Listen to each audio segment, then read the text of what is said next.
Okay, we are in, what, season 55, I think? I didn't check. I don't know. There's been so many seasons I lose track. Today is actually 4th of July, which is awesome. Today is going to be a rather shorter thing. Usually I like to stream for 3.5 to 4 hours, but I don't have that much time. So this is going to be about 2 to 2.5 hours long of a stream. I wasn't even supposed to be streaming today. I actually was telling everyone last time I'm not going to be live Saturday, but here I am. So yeah, so we're doing this. We're actually going to keep the triple chicken game in. For it, but I'm actually going to try out the duel trial for three duels, just for the 3 duels. I made a post on the Discord asking if people wanted just a 3-hour long of this, and they just said they majority wanted the regular rank, but we're gonna do 3 of these still, and then go. Wow, look at that. Obviously that's legal. That's legal. That's illegal. That's illegal. I think I could get my Oh, I just lost paperback. Okay.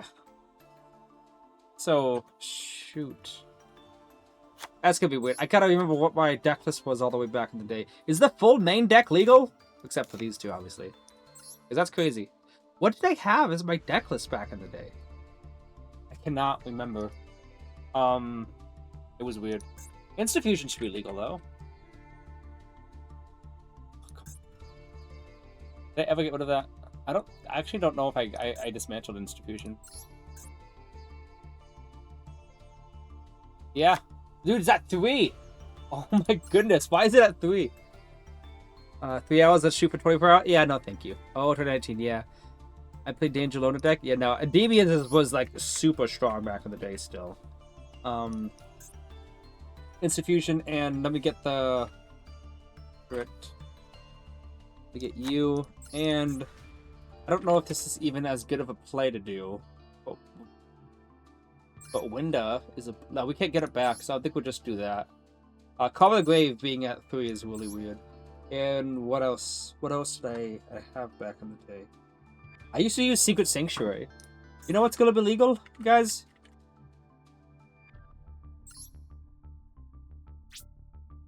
Yes, we can.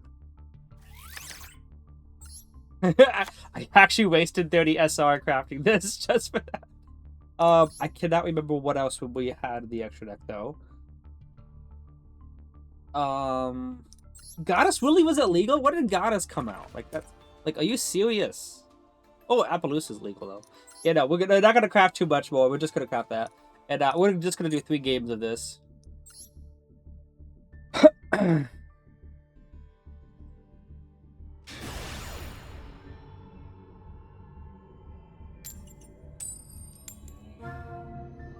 Just do 3 games and then we'll do the rest of it in ranked climbing. It was cool. 2 grasps? Oh yeah, 2 grasps. I did use grasp back then. We were playing 3 Chrono, 1 Astro, 1 at lower full draw Endymion, 2 grasps, yeah. I don't know if they were on release. Yeah. It's weird, I am playing chicken games still, but I don't have a way to search souls as easily. Also, didn't Magician Souls come out in 2020? Use Absolute Drag Koshi Vortex into the lock back then? No thanks. If this is actually Ignister, I'm sorry. I don't just auto scoop there, but at Ignister, legitimately, like, they don't sugarcoat it, and they go on for 20 minutes. I am not waiting to an Ignister turn.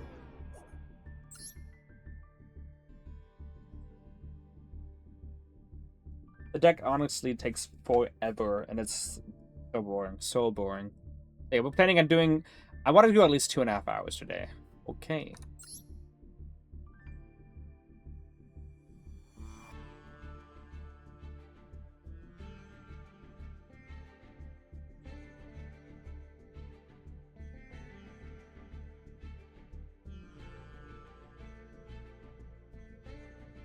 Oh, I'm about to say, dead game? Huh?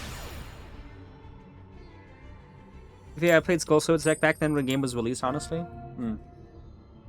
I've always been, for Master Duel, always been using Endymion just because, it's like, I've been using the modern Endymion since before they were even TCG legal, because, the moment they were announced, I was trying to use them in, Yugioh. I used Yugioh Pro, the Dawn of a New Era, a lot back then, instead of Edo Pro is what they say now. That is how you pronounce it, by the way, if you go onto the Project Ignis Discord, they actually tell you it's Edo, E-H-D-O. I'm like, really? Edo? I was said EDO before, but no, Edo. Oh. Oh, that's fun. Oh, True Draco. Fun!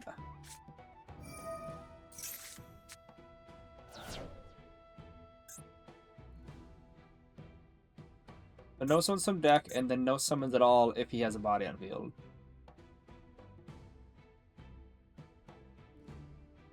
So I can still summon out, technically not another kind. There's that.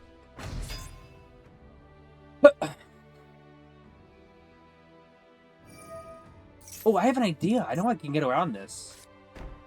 I know how to get around this. I just don't know if it's I get Instant Fusion for Restrict, and then tribute someone for Jackal King and attack over. So drew a lot of negates Exodic. There's also this weird DB variant with OG Endymion, Souls and Window One. Interesting. I can't use Jackal's effect. Can I summon from... Oh, okay.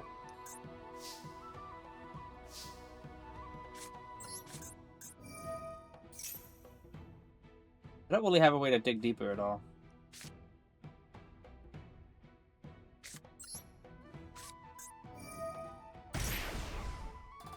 Wait, he can't really use that effect.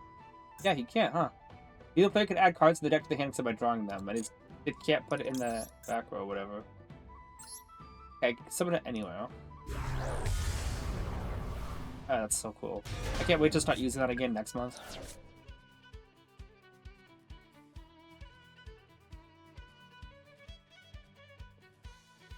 I don't necessarily have an out to this, though, at the moment.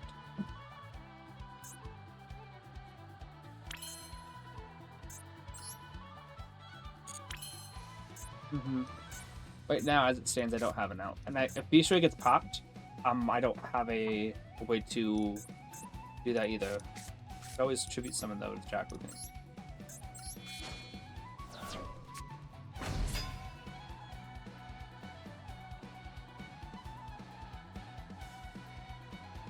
This gets stopped, though, a little bit before, but I'll take just the main deck entirely is still intact, except for this Talent's not made until 2020. That's actually really crazy. You can't use this effect if you have Ignis? Wait a second, I didn't even know that was the name of the card.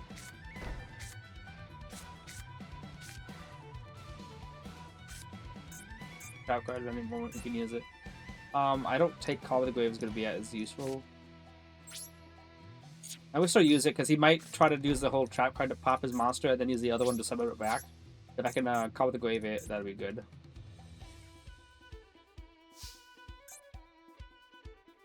Because yeah, I'm thinking this is the one that has all the attack points, yeah.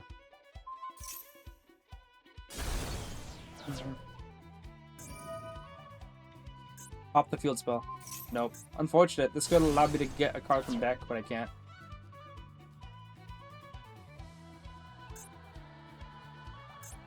Okay.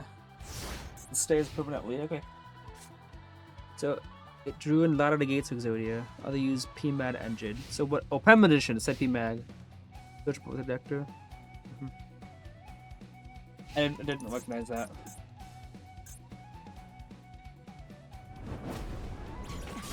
I suppose I could have waited. Just try to wait deck like that lockdown out.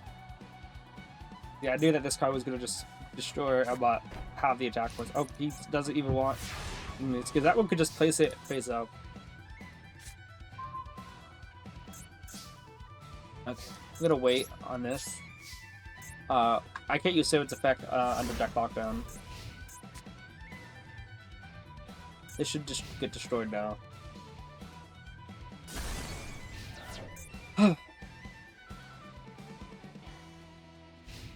Alright.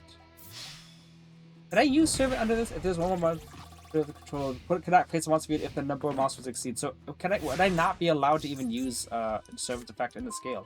Ooh, I could use it now though. I don't want to risk it. I don't want to find out. If I use Servant, it's not gonna. It says the opponent cannot place a monster field if the number of monsters exceed the number of monsters that are on the field of this card's controller. Before this card's activation are expected by this effect, obviously. So if I use Servant, it's not gonna be like there could only be one, but I can still use Servant, but then there could only be one force me to get rid of a card. It's gonna say no, you can't because it's gonna put two bodies in the field, right? Do ND support? No way!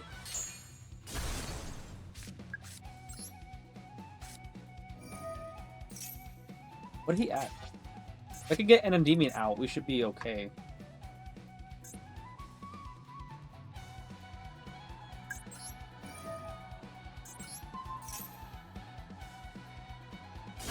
Okay. If Cervic, I can get to the effect of activating it. The stuff activates in a new chain. Okay. And no Dominus Impulse is not legal, but he can obviously have his T if he wants to.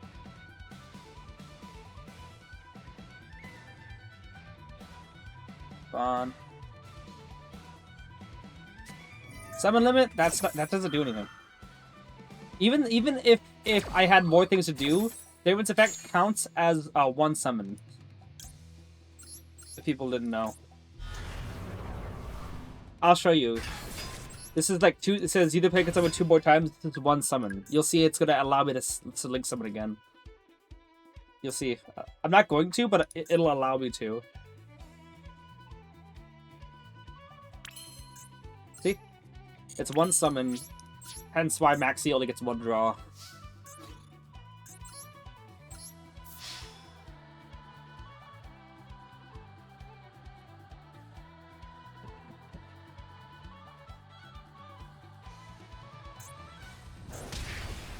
He's gonna try to chain it. I think that this is where I am using Demon to bounce himself to hand and then Endymion pop. Because if he tries to do this in damage step, he can't chain anything else to Endymion.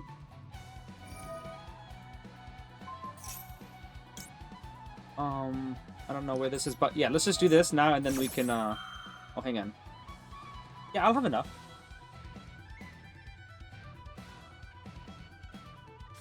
Skill drain? Okay. Guess we should have waited.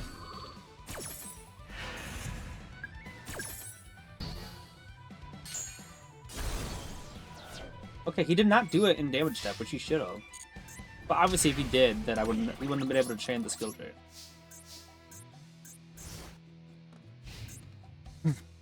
Attack directly to show dominance? Yeah. Cervic's attacking directly, like I'm sure it is the #1 effect that everyone forgets that Cervic can do. And then the second effect is probably the other effect, where Cervic can, what do you call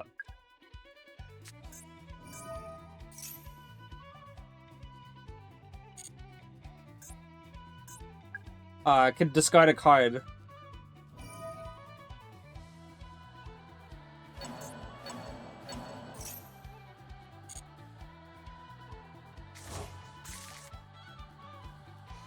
Wanted Endymion to negate and bounce himself to hand so that he could Endymion pop. That would have been good. And I stuck an Institution to get back Ueda or another Endymion to go.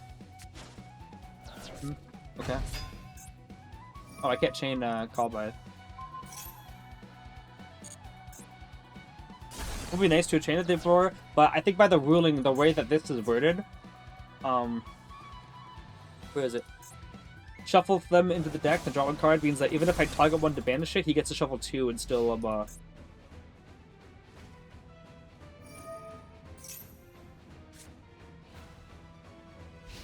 Okay.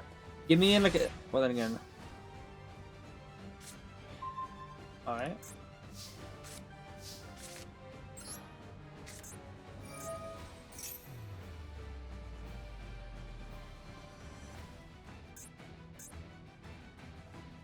What's up with this music?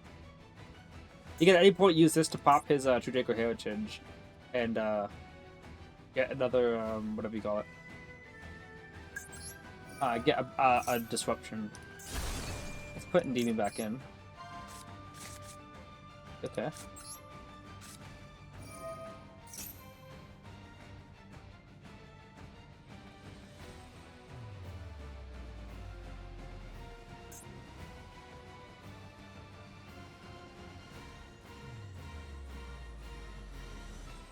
Is Masterpiece legal?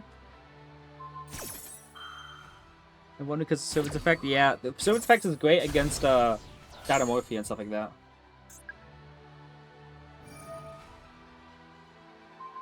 Ha!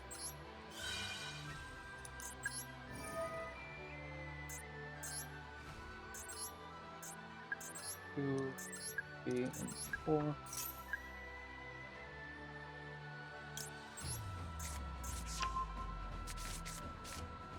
Let's do this. I got an idea. Instead of popping this skill J, we're gonna do that whenever. Let's pop this, so he can't just keep on, you know, getting disruption during my turn. He's gonna use that to pop Servant, and then Servant's gonna summon out Endymion from deck. Come back. And then Sword Effect activates.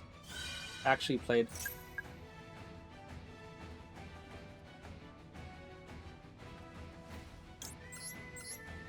Now, he's not going to have a negate on him, fortunately, but it's going to be something. Some new defense mode, because I don't have much defense. That, like I said before, he's gonna have that trap card whenever to continue having my attack points and stuff. If right now, if it's a skill drain is the thing on the field, that's disturbing things. Because if I just pop the skill drain, if I just pop skill drain, I wouldn't have any at all. I just set to go to defense instead. Probably that one gave me another play and also prevented him from having any more disruptions against me. How about that? 9 turns. Wow, 9 miles in the deck. Crazy. How many floodgates, by the way? 1, 2, 3, 4, 5, 6, 7, 8, 9, 10, 11, 12, 13, 14. 14 floodgates. Actually insane. Very nice. Yep, I'll play it. Thank you. The Fighting Classic? Yeah. I missed when skill actually mattered, because, like, it felt really good back in 2019 when I actually felt like skill was what you needed to win games. Dracos is one of my better matchups, just because anything that's a floodgate deck designed to slow down, I'm like, well, Endymions, A, don't get hit by most floodgates. Like, Summon and Skill Drain do almost nothing against Endymions, typically. And B, if you're slowing down the game so much, Endymion has a lot of grind game. A lot of it. This is a good hand. Maxi is still at 3. Yeah. Oh boy. This means there's no Maxi, and then we can also negate an Ash Blossom. And if he tries to, like, you know, Ash first, we negate it, we can tribute some of a Draco King and get another disruption. Oh boy. That's just exciting. Let me guess, he's got Droll instead of Ash. Well, maybe he's got both. No, he doesn't. He's got something. Maybe it's an Imperm. Oh. Okay. This is one of the things I didn't want to use for.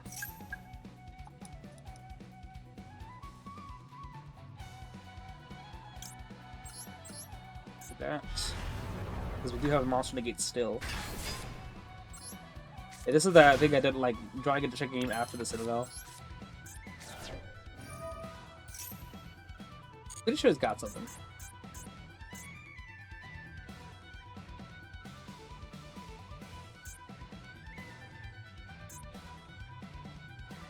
What was outplayed? Prototype Lab? Yeah. Sure.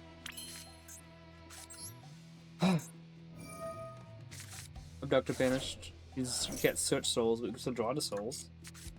Okay. I mean, we could. We don't really need the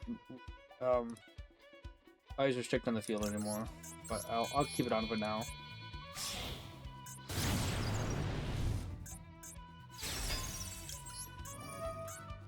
Okay, Bash is still in deck. Oh no. Anyway.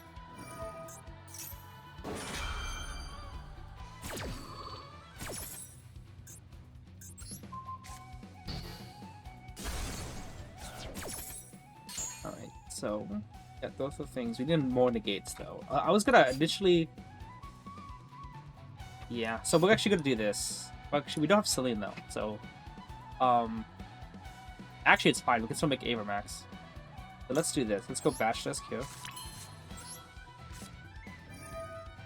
So this way we can get that draw from Luxray and still pop the Jackal, the chicken game. Draw. Cool. Use you. Pop chicken game. Add back Servant. Different plays we have to make.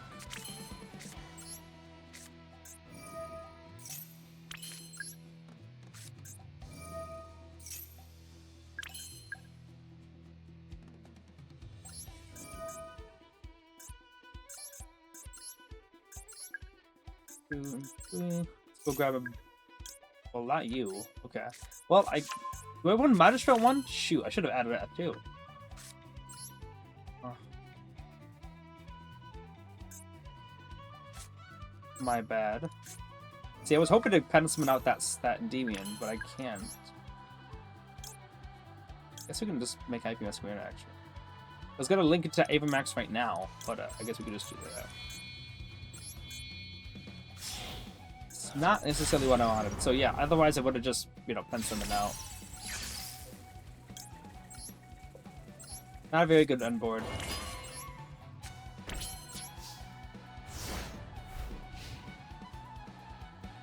Could have also tribute, instead of normal summoning Servant, I could have just tribute someone for summon Jackal King over Restrict, and then link that Jackal King Servant to Electromite, because I had Call of the Grave for a Veiler, and I got Endymion for an Imperm, so I could have kept more materials in my hand. You sure it's banned 2018? Should have added Ashigat to the deck? No. What would be... What's banned? What, draw? Oh, that's fun. Forgot, no, there's no Unicorn. God, there's no Unicorn. What is IP supposed to go into? What is IP supposed to go into? Hypermax? I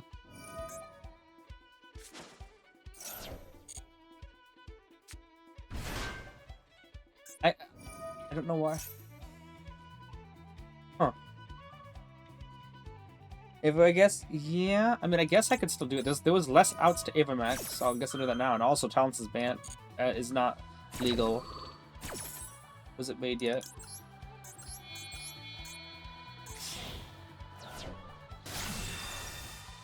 Put on Tarvalov. Yeah. I was supposed to have Unicorn in there. I took out SP and didn't think to put it back in. When was Zeus made?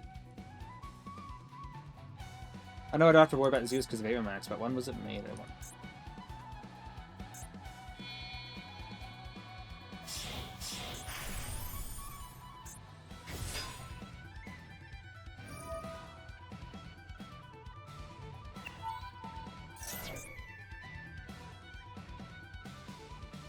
Should I ban it? Should I combat grade this creatively? No, I can't. I don't need to. Because he has to target another one graveyard anyway, so I can just banish whatever he targets.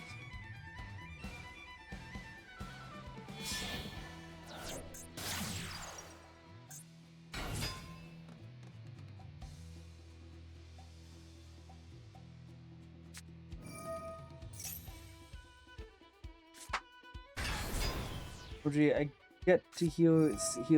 I got healed to hit. I get healed to you getting kaiju. Okay, sorry, that was really how I couldn't. My brain was turning off for that. Kidding on. It's fine. This is 2019 event. We'll see how the deck was. The deck was excellent back in 2019. I was actually topping my locals, and it was my very first time going to locals. Was first time going to locals was like a year before Endymions came out because I was using the Requisition for a little bit.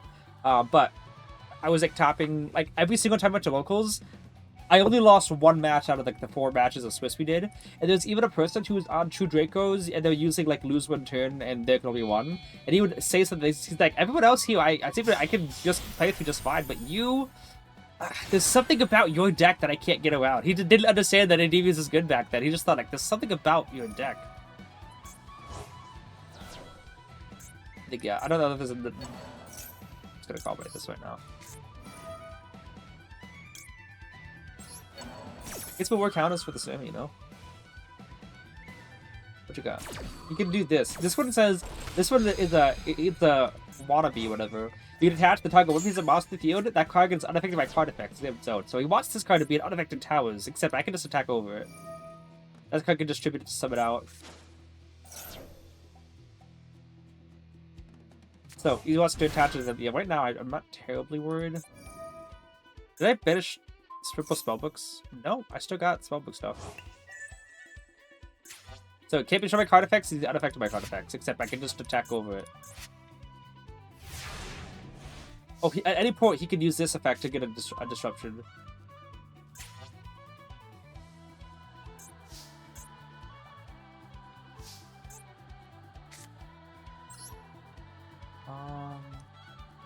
Yeah, because he's got 1 disruption here. It's this one. It says if this card is attached, you can target one card to put up control to destroy it. Let's do this right now. Grab ourselves like a thing, so that souls can get us another draw. I think, what do I not send? I'm thinking either Cerberus or Reflection. Probably Cerberus. I don't think Cerberus is gonna be helping us too much. The other ones I think I want to keep. Okay, because we can still go Crowley because we didn't send anything. But if we do go Crowley, we've got to remember that what do we call it?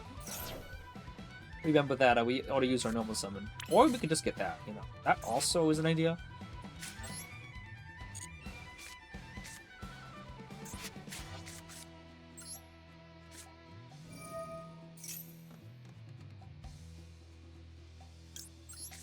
What would I put the counters and serve it?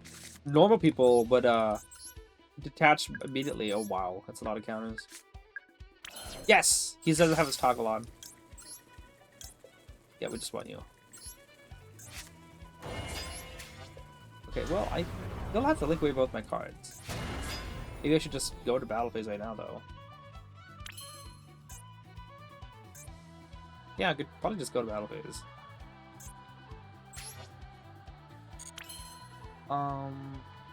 Because he's got disruption here. I can negate that disruption, but I like right now I can't link away this card for Crowley, and I have to link away the Jackal King. Or I don't really see too much of a thing. Well, actually, Normal Summon Servant gets some more counters when he comes turn.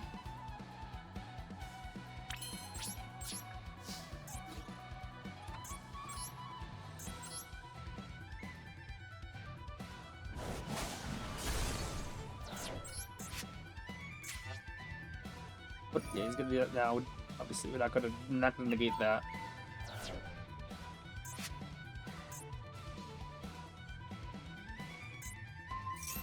That's fine. We'll just negate your effect.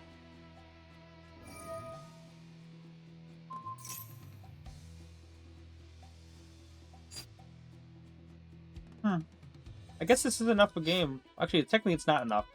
We have it already attacked, and then 3000 is not going anywhere. However, I still will negate this, just because he's probably popping that because he's got another Kaiju in hand. Don't overextend, bro. Not overextending. Probably try to pop that. You might think it's because of the strongest there, but yeah.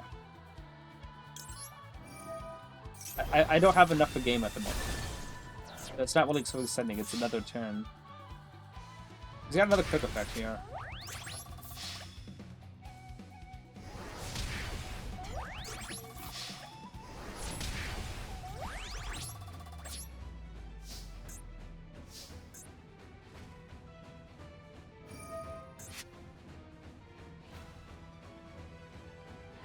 You just try to burn you with Gustav? No, Gustav, boo, coward. Yeah, that was a crazy stutter. Wait, what do you mean stutter? Did something happen?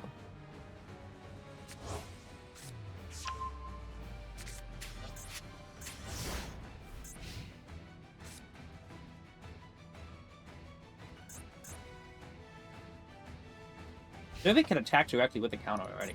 But that'd be pretty funny.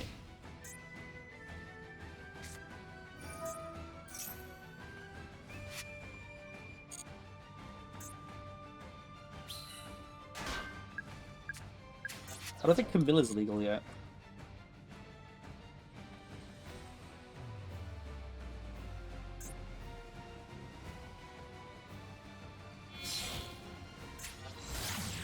Aina? Really? I'm not gonna negate that. I mean, he could go into Kagarian, which I have to.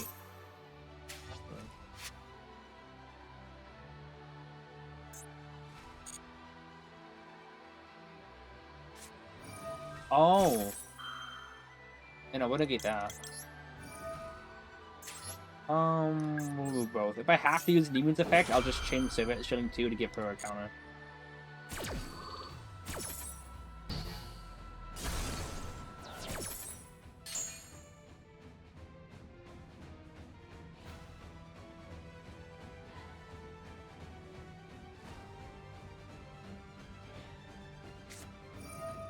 Yeah, but this card can't even attack, by the way. Because it says, can attack lets you send 2 other cards you control to the graveyard. And if you kill the attack, Apex. Not really worried about that. And obviously, like, Apex will protect my whole field from getting attacked over. You could still link this one into Yate and attack directly. Kagari. Yeah, Kagari. He can't use the effect of Kagari. Mainly because they have anything in. No, sorry, he can't use the effect of Hordetrons because he's got stuff in the back monster realm.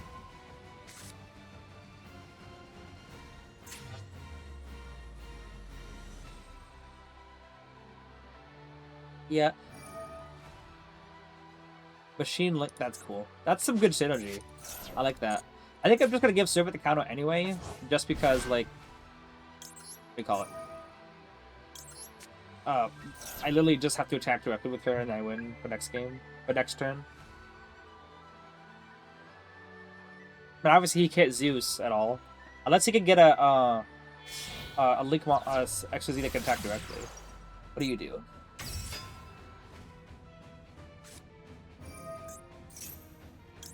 I'll just negate that. Like, I don't think he's got anything else in hand. If you hand a field of graveyard, he's gonna send himself, or the one in hand. Okay, so yeah, I was right for that.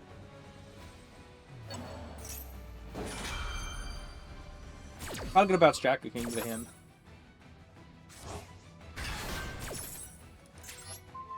Because so do I feel like it just feeds like just attack directly with it.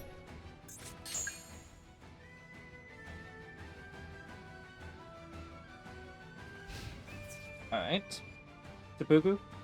He's got a... Nope, I guess not. Oh, okay.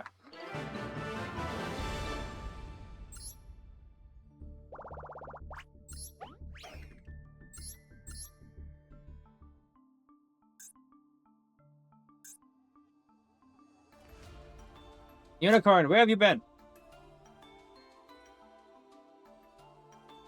That's good. Actually, so they don't really have another like tree. What about Metaltron? Oh, I don't really want to pay for that. Do I have no? Exceed is not legal. Of course, it's not legal. When did Beyond come out anyway? A long time ago. Yeah, of course, Exceed's not legal. Wait, what the frick? No extra? What did I lose? No extra? What did I lose? What do you mean, what did you lose? Execode for the win? The Execode still can't hit over Avermax because it was made with IP. So he didn't really have any hope. Oh, wait, I should have checked the deck list, actually, to see what actual outs he had. Oh, this is the dual trial, okay. Yeah.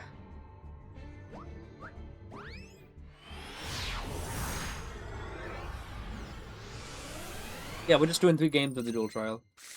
Okay. Like to imagine Duel is not as widespread used in Duel Trial. Okay. Oh, Ash is good. Awesome. Okay, so we're in a good spot here. We'll go up strike first here. But yeah, we can make some good stuff. Nice. Nice draw. And obviously, Impulse isn't real. And Ghost Stroker would free up the skill anyway, so we don't really gotta worry.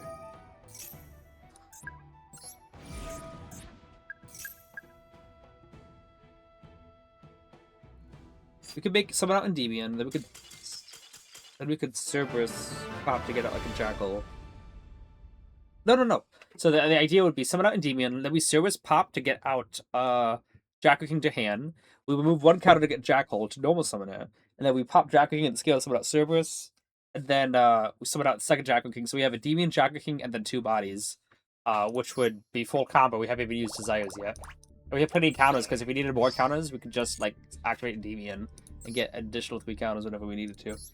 Deck we just went against Just Danger. What is? Wait, is this an FTK? What is this? Oh, this is an FTK, isn't it? Isn't there a way to make this happen to your opponent though? Draw 3 cards, discard 2 cards, including the stage. If you have no cards in your hand, shuffle your hand and shuffle the deck. There's like a way that this could happen, but it goes to your opponent though, right? No. There was a way, I thought. I know that this is Grinder Golem. Grinder Golem used to be crazy. Why does it just give it a once return clause and it's fine? Like I don't know why you would have to worry about that. I don't know, but you just wanted to add Grinder Golem. So I may have the worst timing if I decide to build Brand last month as a temporary deck into the Spellcaster Power Cards drop, and then this month to get Fairy Tail. Is Fairy Tail just Oh, hang on, did I check what this guy had any outs? Back C. Yeah. I don't see any outs to that. This card, no, it doesn't out. It may gate 6,000 attack, but then I just attack over it. What about this card? Banish as many special monsters Banish as many special summon monsters your opponent controls as possible. Yes, this would out it. But he had to figure out a way to get it out of the field. This is his only out to that card. The Aerobax. Obviously Nibiru technically can, but I have to play into it. Alright. Now let's go to ranked. How long did that take? Like 40 minutes?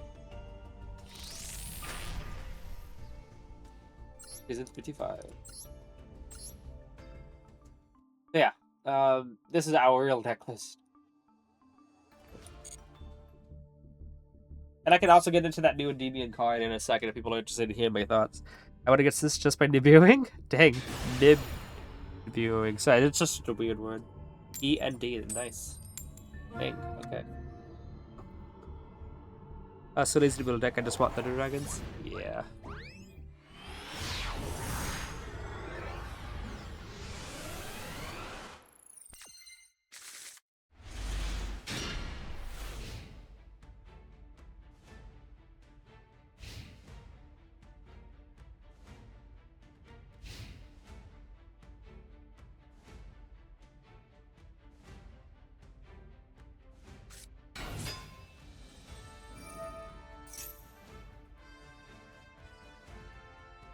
Right, man, it's not too bad to deal with. Was it Adamantipator like full power back then? Oh no, it must have been the ban list before Adamantipator came. The format before. I'm surprised no one was using Thunder Dragon, Orchest, Salamangreats. One person was using like Hornetros, Sky Shriekers, but Cross format is the thing it was called. 2019 Toss format, also called Eternal format, was called Toss because Thunder Dragon, Orchis, Sky Shriker, Salad. But the secondary decks was Red Magician and True Draco. And I did go against the True Draco deck, but nothing of any other deck. Like that wasn't a Sky Shriker deck. That was just using Horde Drones just to get the Earth Machine, which is it's a cool take, you know. And I guess Kagare for some reason. But that was I didn't go against any of those five decks. Or 6 decks. Yeah, for the 5 other decks. Just True Draco. I have a decent amount of UI dust though, so assuming Fairy Tail doesn't have too many UIs, maybe we'll just craft it. Yeah. So you said Spellcaster Shop's coming, Fairy Tail, but are the Witchcrafter cards coming? Do we have any confirmation on those?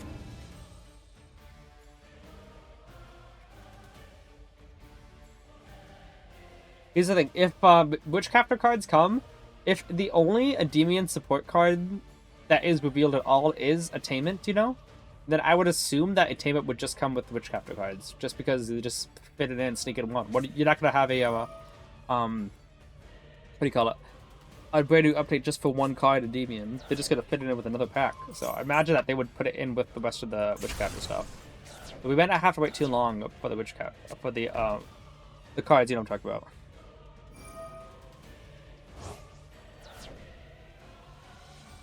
Okay, so yeah, we don't know anything else he's got. Dang. Alright, so he's gonna have that's Fall on the Virtues right there. I doubt the regular stuff is coming this month, but it'd be a nice surprise. I would love to have the stuff, not regular stuff. My goodness, I guess you're right. People are going to think that the regular stuff is Endymion cards. When the Witchcrafter cards come, that might be this month, but it could be next month. But I assume that they're going to just fit in the rest of the Endymion stuff. Would be cool. Though I imagine with how many Alistair cards they revealed, I think they said 10, and there were 9 Witchcrafter cards. I imagine that they're going to like separate those two out with 2 different dates. And if there are 10, Alistair cards and 9 Witchcrafter cards, then they might just add in the 1 Endymion card for the 9 to make it 10. And have 10 Alistair cards and then 10 Witchcrafter / Endymion stuff, and put them on the same package stuff. 1 unknown in hand, 1 unknown face down, and a whatever you call it. No spell. He's got regained, which no, it's not regained. It's banishment, branded banishment, and he's got the one that. So I don't put a boss in the field is essentially a Leo Jade there, and the other trap can add it back. Okay, well he's got that. Okay, let's go to Zayus. I would love to go Jack on the field, start collecting counters. Souls is gone and Blue Boy's gone. That's fine.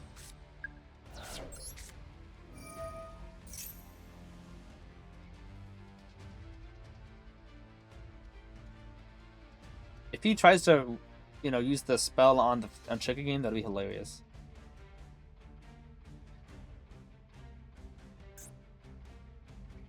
Oh my goodness, tell me he is, because then I can just Negan pop.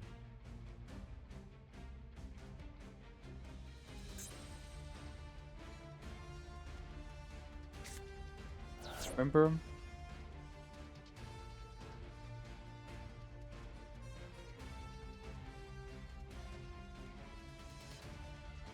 What is it gonna be? Oh my goodness, he did.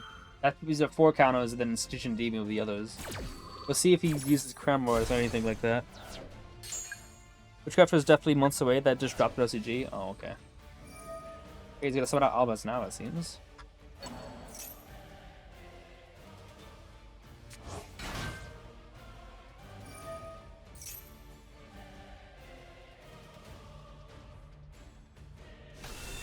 Yugioh, which is gonna summon out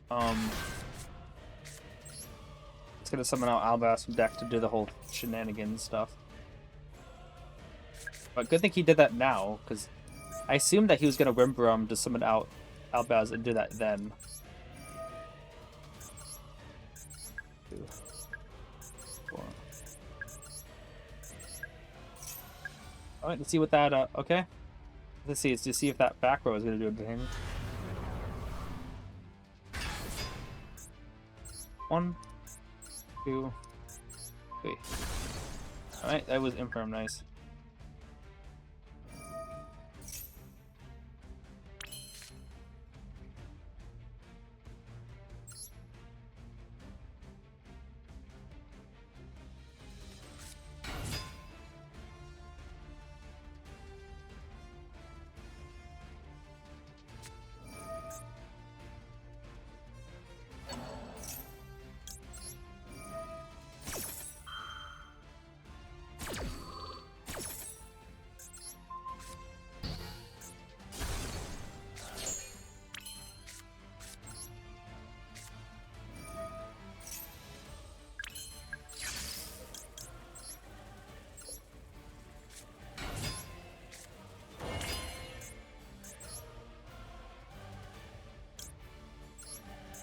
Right, for you and you. We'll keep jacking in the field, start collecting counters.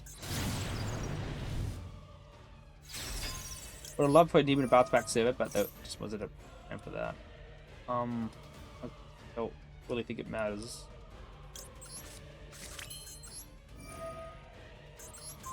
Okay, even if I whiff with this, and don't get what I need, I could still go Celine. And yeah, Celine would actually confirm. Like, look at that. It's a whiff, yes, but Celine would help me. Yeah, it'll free up the column. I'm pretty sure there's enough. Yeah, we got enough spells. We're fine. I have to remove 1 counter at least. Do I have to remove 1 counter at least? I don't think so, actually.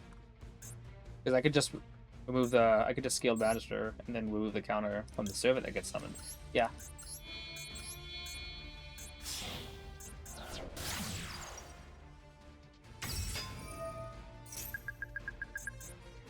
Oh, I already used you. Duh.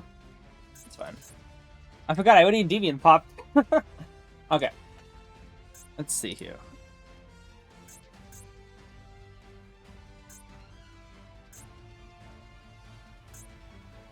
Which characters different? Endymion was the first thing I did. I thought I was gonna use another Endymion pop. That's my bad. The whole thing was me just thinking I'm gonna Endymion pop again. Yeah, because otherwise I would have been able to do something else, which would be search like out an Endymion, and then summon it out, negate my own card, and then activate another one. I think that could have worked. Thinking.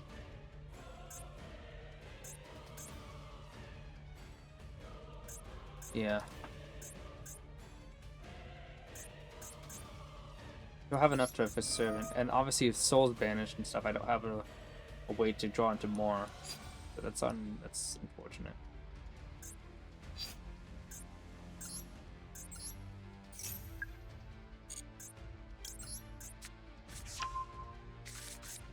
Yeah, I misjudged what I was. Wait, I still got that. I still got my normal summon though, right? No, I don't know. It looked like I could still do something with that.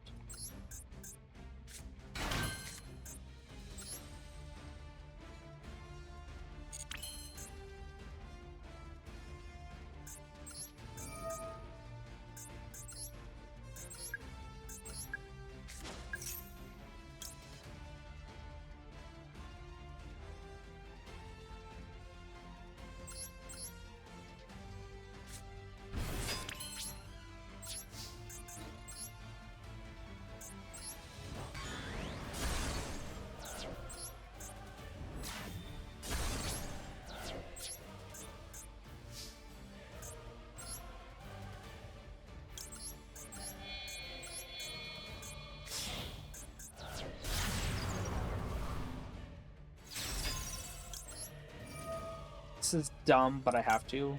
Otherwise, I end up nothing.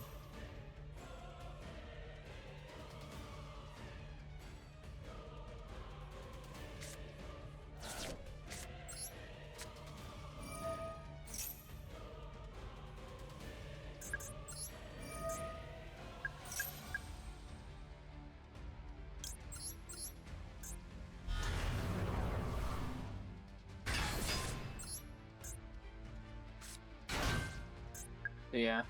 I definitely misjudged what I was supposed to do, but obviously if I had drawn what I needed to draw, it would have been a lot better.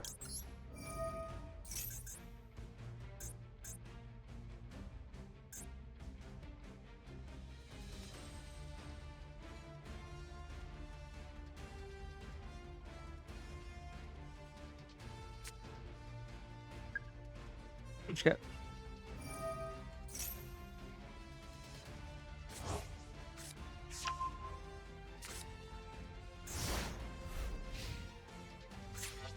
Suppose you could just Ecclesia banish for him, Albaz and stuff.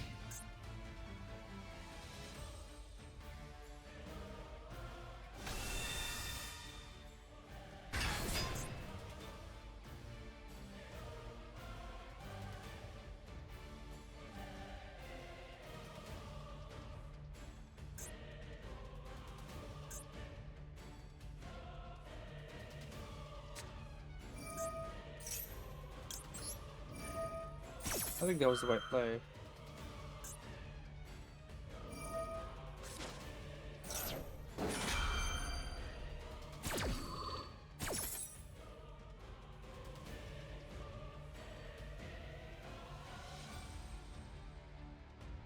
Guess I'm not OG Albaz.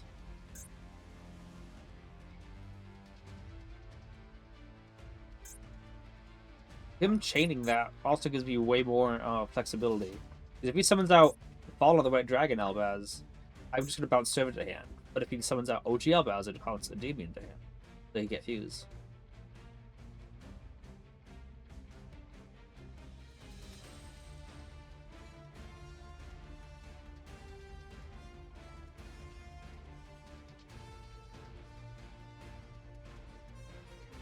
He gave me a lot more flexibility.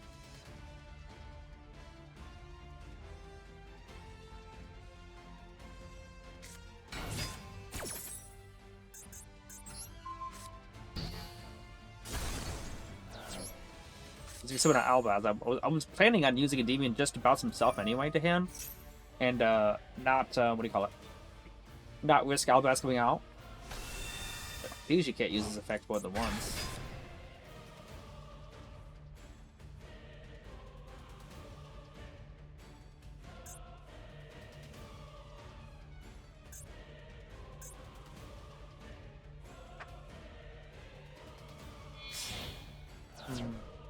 wondering now. Would I have been better able to remove, instead of institution to search Jackal, should I just remove 4 counters for Basilisk, and then Basilisk would cycle back a Mythical Beast from my hand? That I had more utility like that? Okay.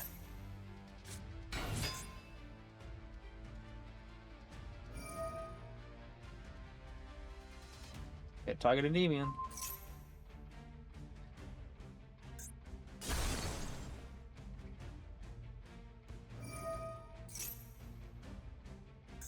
He doesn't have Elbas in hand, I'm sure of it. Otherwise, he would have Gnome summoned it to fuse with Endymion.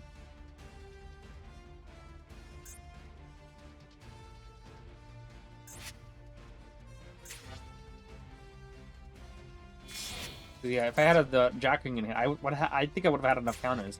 Because I removed 1 to get Jackal, and then I did the whole thing with remove 3 from Jackal to get out Jacking. So I would have needed 3 more counters though on the field. I only had 1 counter on that. Whatever you call it. The issue is at any point during my turn, he can use Rimbrum in Graveyard to banish, summon out this Albaz, followed by Dragon. Use that to special summon out Blazing Cartesia. Not Cartesia, the other card that Fusion summons, this one. Incredible Yugioh. It's his hand.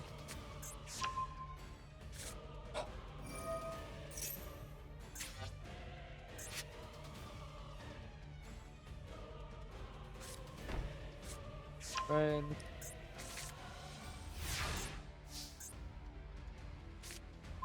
Okay, that's a card.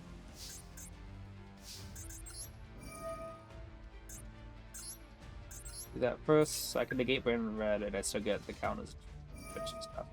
Doing that now. If I did anything at all, he was gonna do that. So scaling a Servant would be a bad idea. Should probably like go battle phase or something, you know. Try to force it out.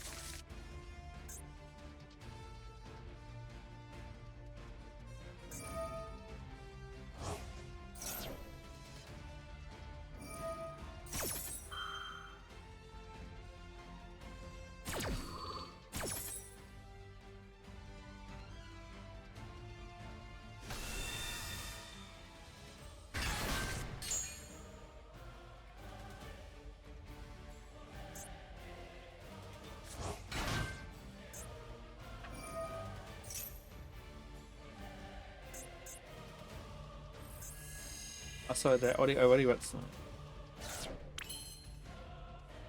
If I go battle phase, if he Brandon Reds, he might be able to just like. But again.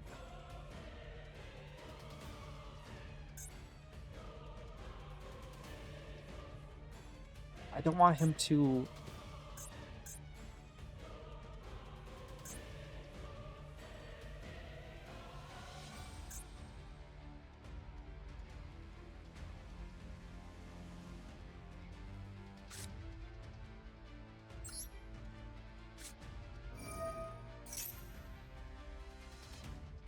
What if I did that? Do that now, then that's pretty okay.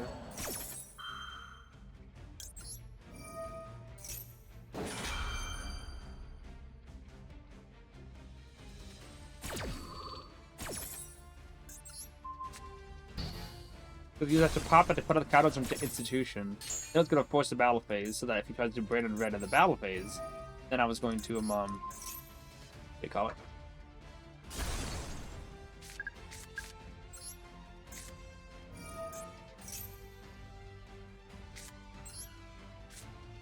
Then I was going to be able to bounce Institution to hand.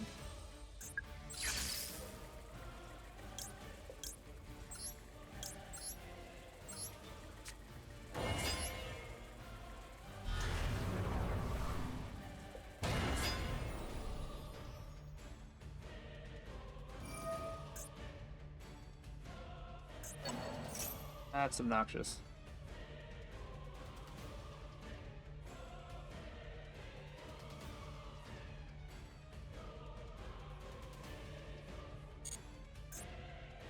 Because that you... Oh.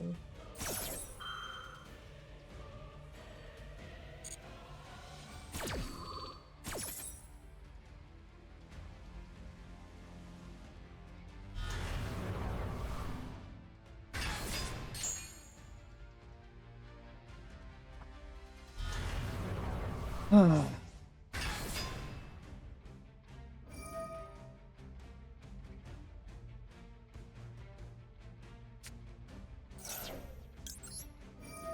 got enough counters to Endymion pop.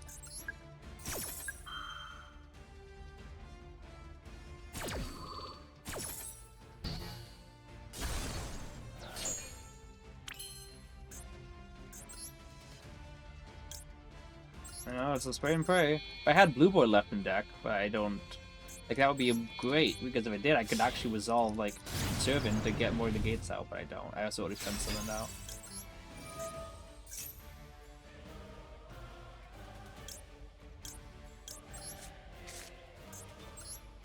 Otherwise, hasn't used Mildred yet.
Ah.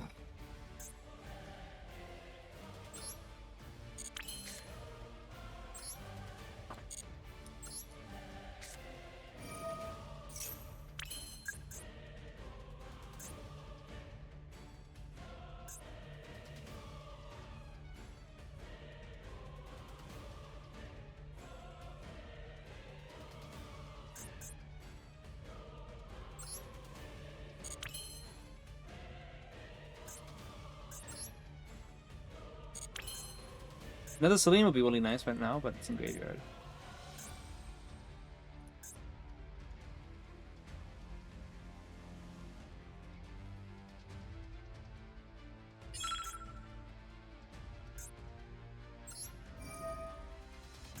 Oh, I don't have any more counters. Okay. I thought I had another Jackal, but I think it's banished. Yeah.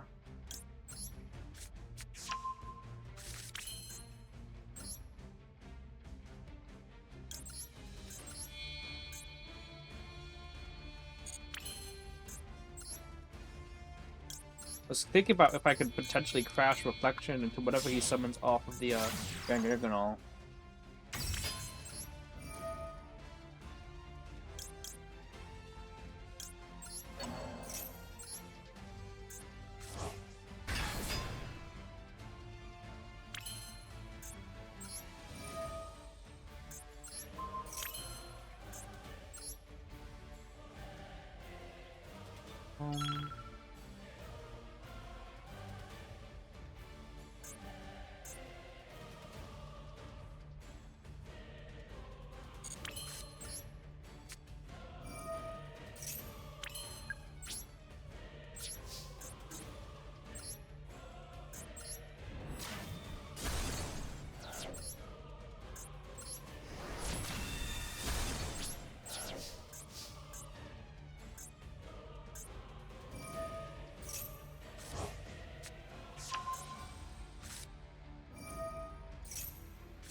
I keep wondering if I just leave Jade up and then crash Reflection into it, but I'll probably let him keep that out, you know?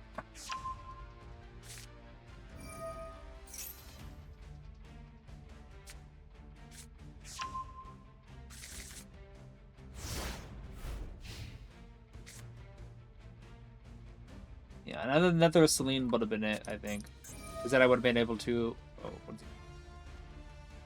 summon back out, negates cards, link it to Celine, get a bunch of counters, move enough stuff to pop the board, and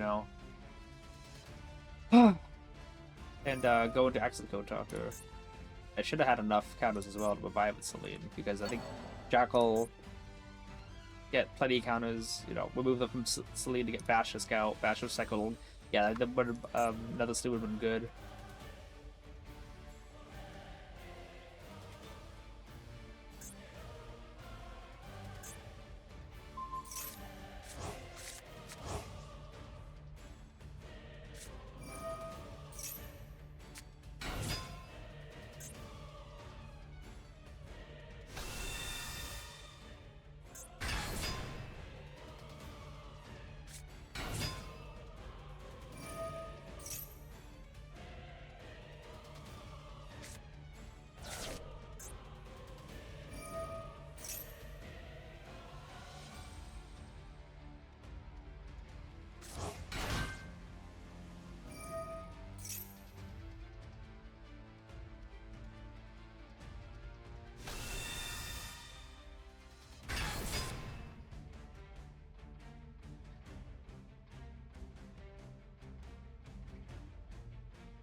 Well, why though?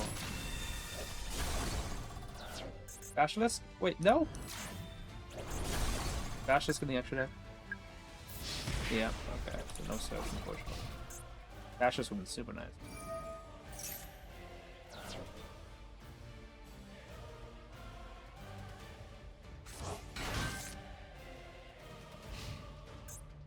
What is happening right now?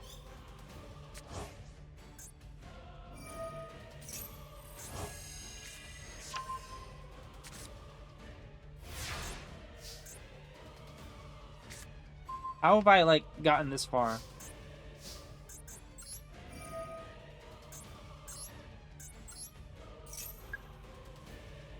Just waiting to see if he had, like, an Ash Blossom or something.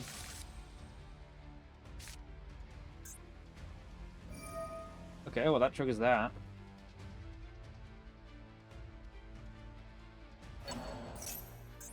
Why would you get that card? Oh, Mujin's an extra deck. The moment I summon a body, you can summon out Albaz Diffuse. I did that one twice, so let's not give him a body. Way to casually adding 5 cards into face is so obnoxious indeed, but also, like, how the heck am I also just sticking with it?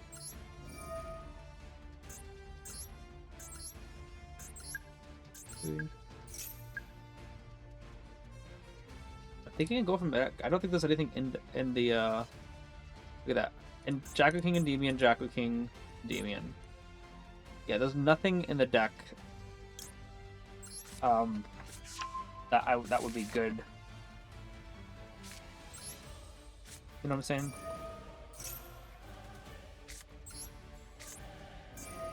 Wait, Endymion's also not even in the deck anymore.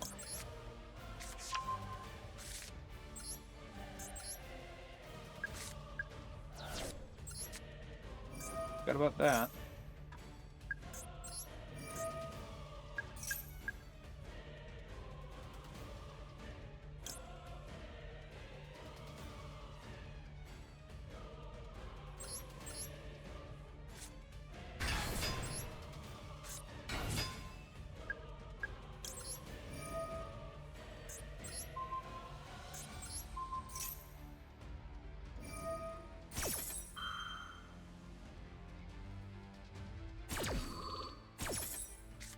Love to get out Jacking to try to negate one, but I also am like, what else am I gonna do?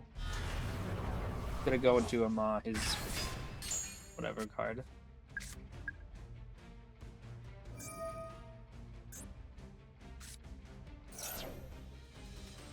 Dogma.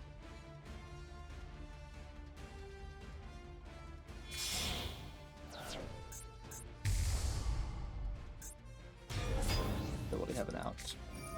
legit, like, we're out of everything, don't have anything else in the deck.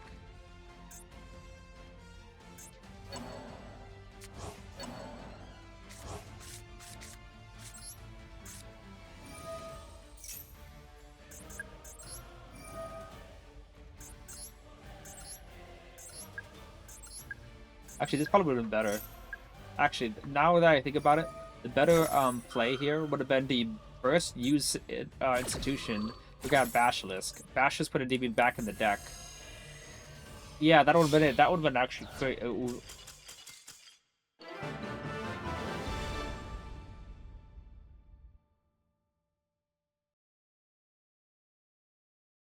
What?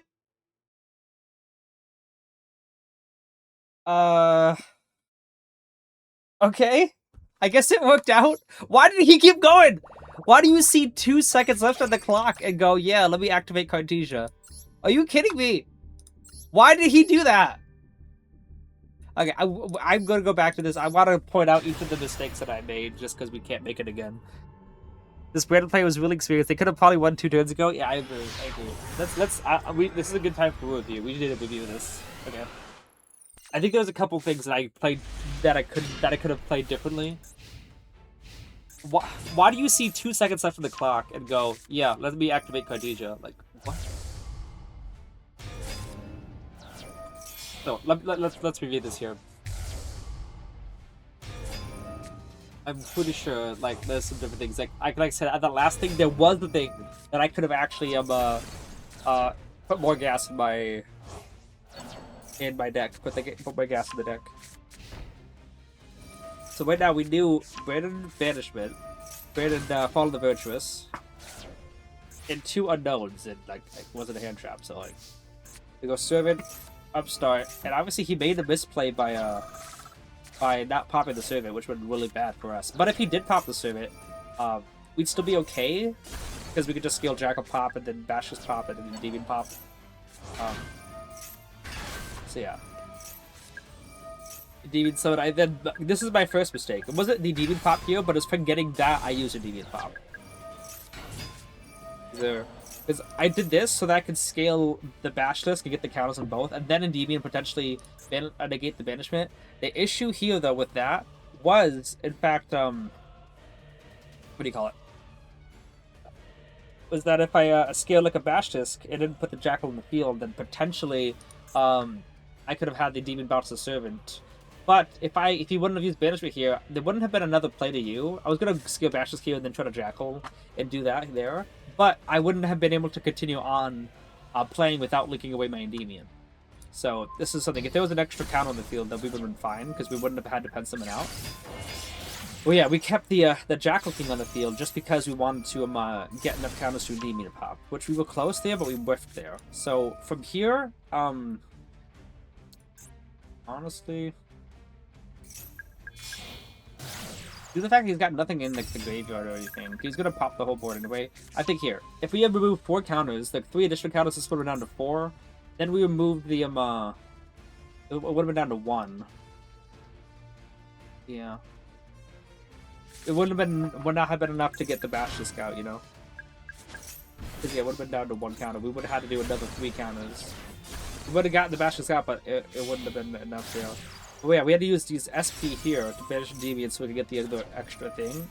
But we could have instead just used Endymion to banish something from graveyard. I wanted to make sure I had Endymion negate here. So, not too high of stuff. The only thing was me trying to figure out for Endymion pop, but I don't think there was any other play anyway. From here, there was a misplay at the opponent's part, because he should have just included right then for Albaz. So yeah, we knew there was something else for us to do. I made a couple of misplays here.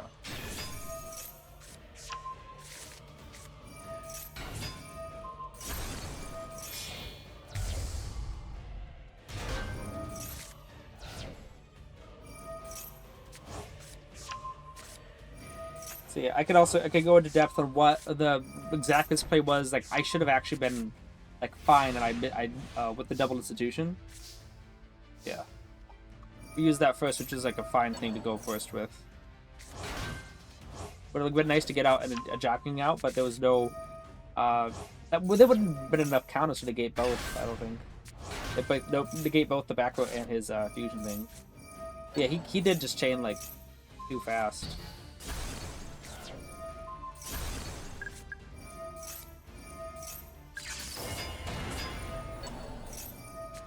Yeah, we always didn't, because Alblaz fusing away both a whole board was way more of a threat than BOJ just banishing one. And then the opponent misplayed here by just not banishing Electrobite because I had nothing else. And he let Electrobite get me by draw, which was like enough to trigger it, serve it, but there was like no other jacking in the deck. So here I thought about, what if I just didn't, you know, I Reflection bounce back Gargangal and then try to crash into it with the stuff, and maybe got magic out of that, but that it helped. And I don't think so, due to the fact that we already went Selene, so like he would have banished something with the Jade. Yeah, it would not have been bouncing Jade back was probably the best idea. And the whole idea, I thought we could remove one counter like that to get another thing, but using it again because I wanted to see if he was use Gargangal summon out from extra deck, which he didn't still. Like after I used Linus, so it wasn't that bad. Negate that so that if I use Jackal's effect, whatever. It'll also permanent negate. I was also like him bouncing back both my scales. I actually wasn't terribly worried about that because I was more focused on institutions having the counters. As long as Jackal gets popped, I can switch 2 Pendulums, and I did not want them to scale to get both of the institutions back in. Because right now, Magister, my scales are not set up at all. I was fine with him removing the scales because institutions were more important back then. I could go into depth, like I said, like that last turn that I had was actually a lot of importance. And the opponent that crashed into that was really weird. He wanted, maybe he did that because he wanted to get it back to hand. It makes sense actually, because he got 2 Ecclesias in the field. Okay. Let me show you this, because this is actually important. Now, while I did use Institution in the beginning to try to see if I could bait out an Ash Blossom or something, the right play actually, use this institution, one of the institutions, doesn't matter which one obviously, remove the 4 counters to get back the Basilisk. Okay, Basilisk is an extra deck. From there, Basilisk will pop himself, because I have 0 counters in the field. Basilisk pop will put back Endymion into the deck, which then puts the 2 counters back onto it. So now we're actually at the same spot we are right now, except we have an Endymion left in the deck, and we have, like, you know, 4 counters. One of them is already used up. From here, then I could use an institution to move me to get Magister. You know, would have just summoned back out, yeah. So then we use we use an institution, remove 3 to get Magister like this, and there's 1 counter on the field. Magister there. Use Magistry here. We add Endymion here. Will we have enough counters for Endymion pop? Okay, from there we scale the Endymion, like I said here. Scale Endymion. Like that. Assume that the institution still has 1 counter. Scale Endymion. Magister get 3 counters. Magister effects summon out Jackal King from extra deck. So it's 1 counter on Reflection, 1 counter on Magister. From there, get this. We try to get into battle phase. If he tries to use the Ecclesia or whatever, it's only during the main phase, I think, right? During the main phase. So from here, he has to trigger his cards and stuff. And if he goes into Albaz, we use Jack King to remove the 2 counters from the field to negate. We'd have 3 counters on the board right now. So if he goes into Albaz, we negate that. So we move 2 counters. But if he doesn't, there's that. But what I would want to do is Magister, attack into either Cartesia or attack into Ecclesia. Probably Ecclesia is the better one to attack into. He gets a counter on attack activation. So that's 2 counters in Magister, 1 counter on the Jackal King. And obviously if he went Albaz, we would just remove 1 from Jackal King, 1 from Institution, keep the counter on Magister. Magister will be at 2 counters. We will crash and destroy both. The 2 counters would go onto Citadel, and then Citadel, and Magister would go back into the scale. So that would be 2 counters of Magister, and 2 counters, so that's 4 counters in total. And we would have 1 counter on Jackal King, 1 counter on Institution, which is 6 counters. Or if he used Albaz in the, if he summoned out Albaz in main phase 1 and we had to negate it, we'd be down 2 counters. We would use Jackal King to crash into the 3 champions. So if he did not, you know, trigger his thing to summon out Albaz in main phase 1, I would have, we would be at 6 counters already, you know, crash Magister, that'd be 2 on Magister, 2 on Citadel, 1 Institution, 1 on Jack King. That's 6. I would just remove 6 counters. Then, regardless of what he does, attributes and summon and does anything, Endymion summons and pops the whole board. And we still have 5 counters on the board because we just popped 5. We still got Jack King in the scale of Endymion for 2 negates. However, if he did Albaz and summon, we had to remove 2 counters, then I would still crash Magister. Sorry. Yeah, if he did do that, we negated. I'd have to crash Magister to get 4 counters in total. Then I'd have to crash Jackal King into his like 3 champions or whatever, and get 4 counters on the institutions like that. What that is. Then a demon could then remove a number of counters to summon and still board up the board. It'd be the same exact whatever you call it, the same result of everything, except I would either have a Jackal King negate and he'd have an extra card in hand, or I'd have just Endymion with a bunch of counters and he'd have 1 card in hand with nothing else. And obviously he can get back stuff during the end phase. I don't actually think he would. No fusion would have been sent to the graveyard, like I said. But this one only comes back if a fusion monster sent to the graveyard this turn, which it wasn't. And this one says if a fusion monster was sent to the graveyard. So if I actually use Endymion to summon and board rip the whole board like that, he would not have been able to trigger anything at all. This card would not return back to the end phase. This card would not return back. He'd probably tribute this banish the card in the end phase.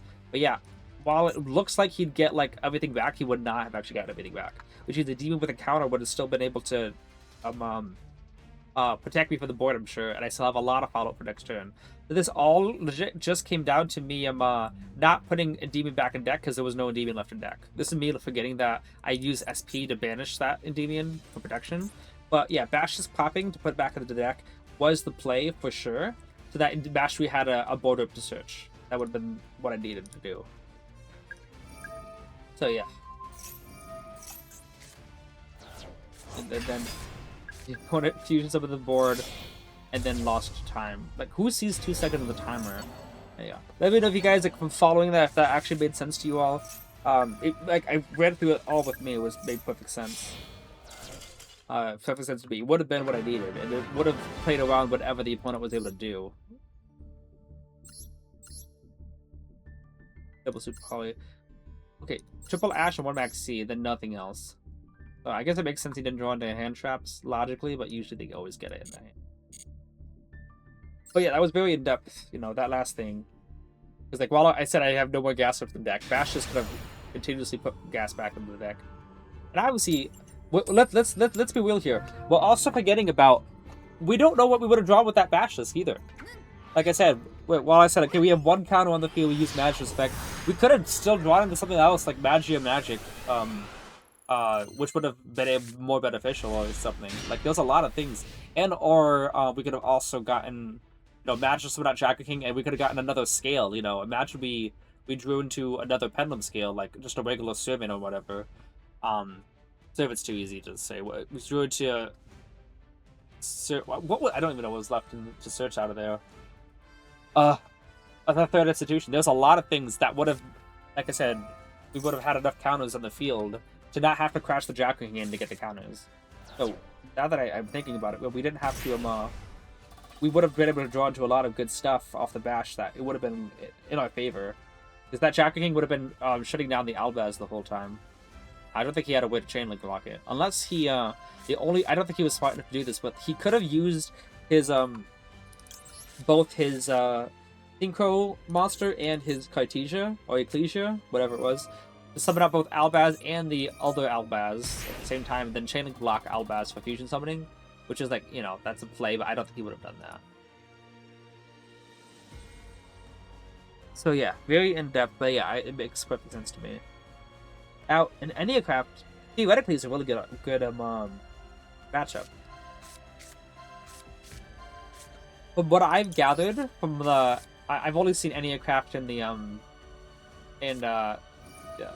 Master Meta tournaments, but from what I've gathered, the way to consistently beat them is to make sure you get at least 2 Jackal Kings in the field and then a Endymion pop. Apparently, the 2 Jackal Kings are just for safe haven. It's just in case they have, is it this card? No, it's, this one. If they had this card set face down, this card, and then any cast spells, control, and face down cards, monsters that do cast spells cannot be destroyed. It's just in case they have this card on the field. Wait, no, it's this card. So what's this card? Arca tail, so spider, or scorpion? It looks like a scorpion. So then you want to use chain jockeying to negate that one. But then they also could have this one, chain clear higher, negate all three. So that's why you have the second jockeying for safe haven. However, if they don't have the one that protects their board, then Endymion pop just wins. If they do have the one that protects their board, one jockeying negates that. And if they have the one that negates the chain clear higher, the second jockeying negates that.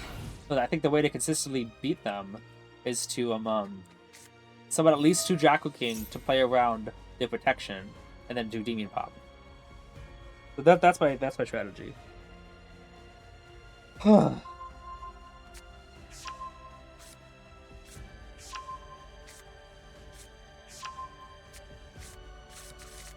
Kept one in hand.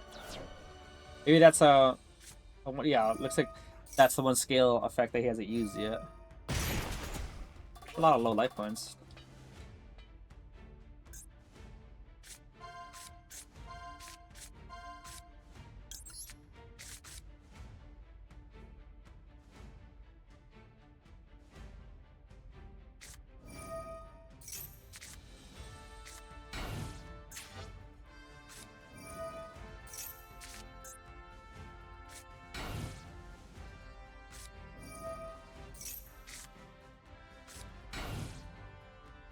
Yeah, this is probably the best one.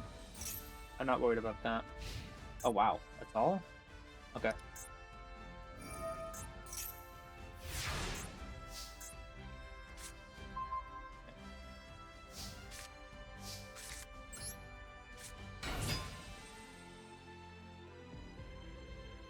Can't Veiler, can't Ogre, can't Maxi, can't Troll.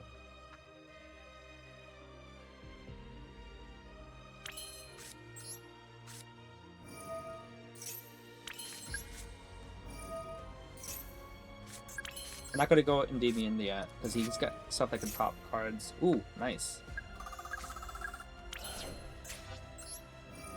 Okay, so like I said, we gotta get double Jackal King and whatever out. Okay. Wow, nothing right now?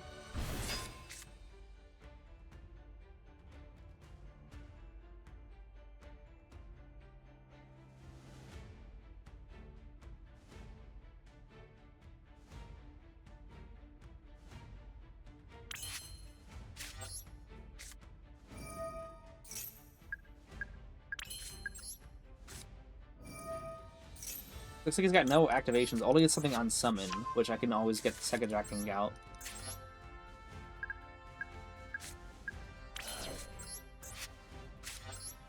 Institution with the counter is good, and Citadel with the counter is like also really good. No, that's not pen summon yet. We don't need to. We need that Endymion.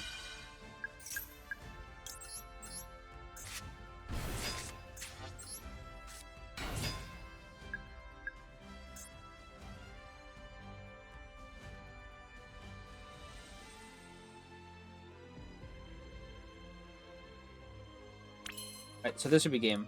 Like I said, if he's got the one that protects, I negate. If he got the one that chains is Shining 3 or higher, I negate.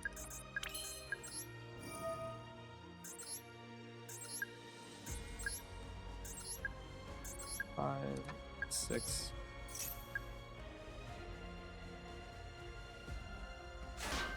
That. There can only be one pendulum counter user.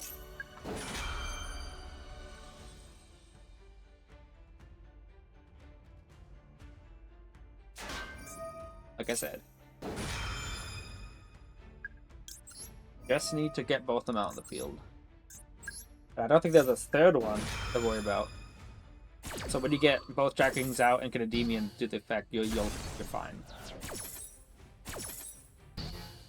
All of them sucks get banished.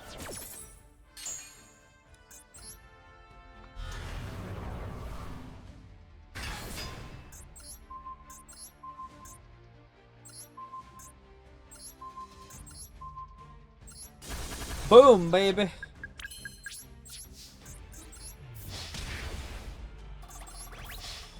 Yeah, if you're playing against any character you're having trouble with Endymions, all you gotta do is get 2 Jackings and then Endymion pop, because they don't really have anything to counter the Endymion pop besides those 2 cards.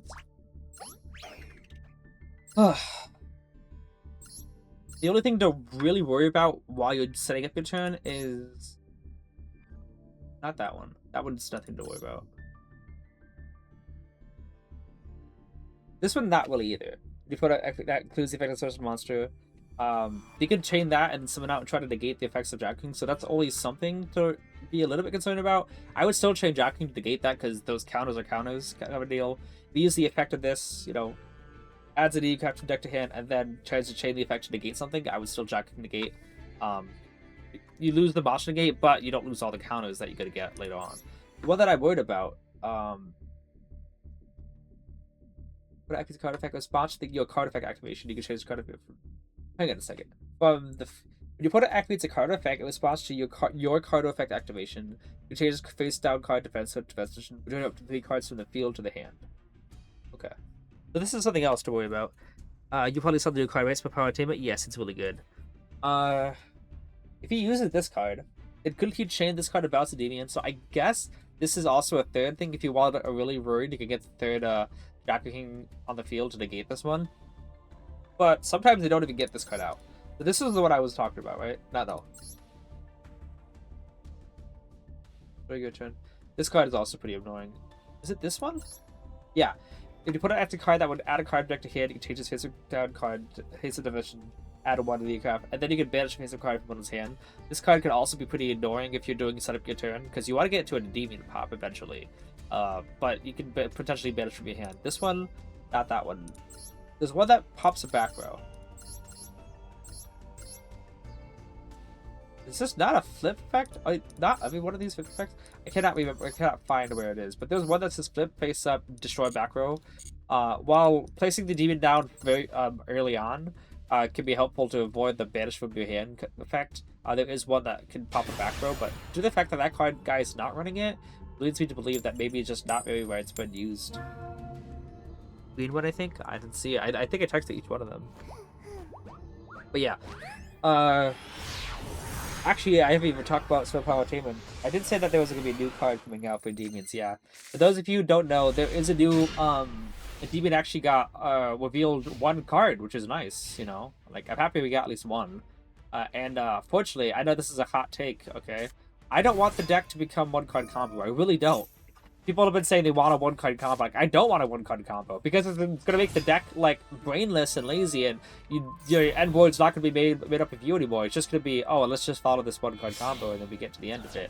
I don't want a 1-card combo. I want the point that's good, but that still relies on other cards in your hand to actually utilize its strategy as opposed to just following 1 card, which is like, lo and behold, I'm sure Astrograph players who use Astrograph want a 1-card combo just because they don't have to think about their plays anymore.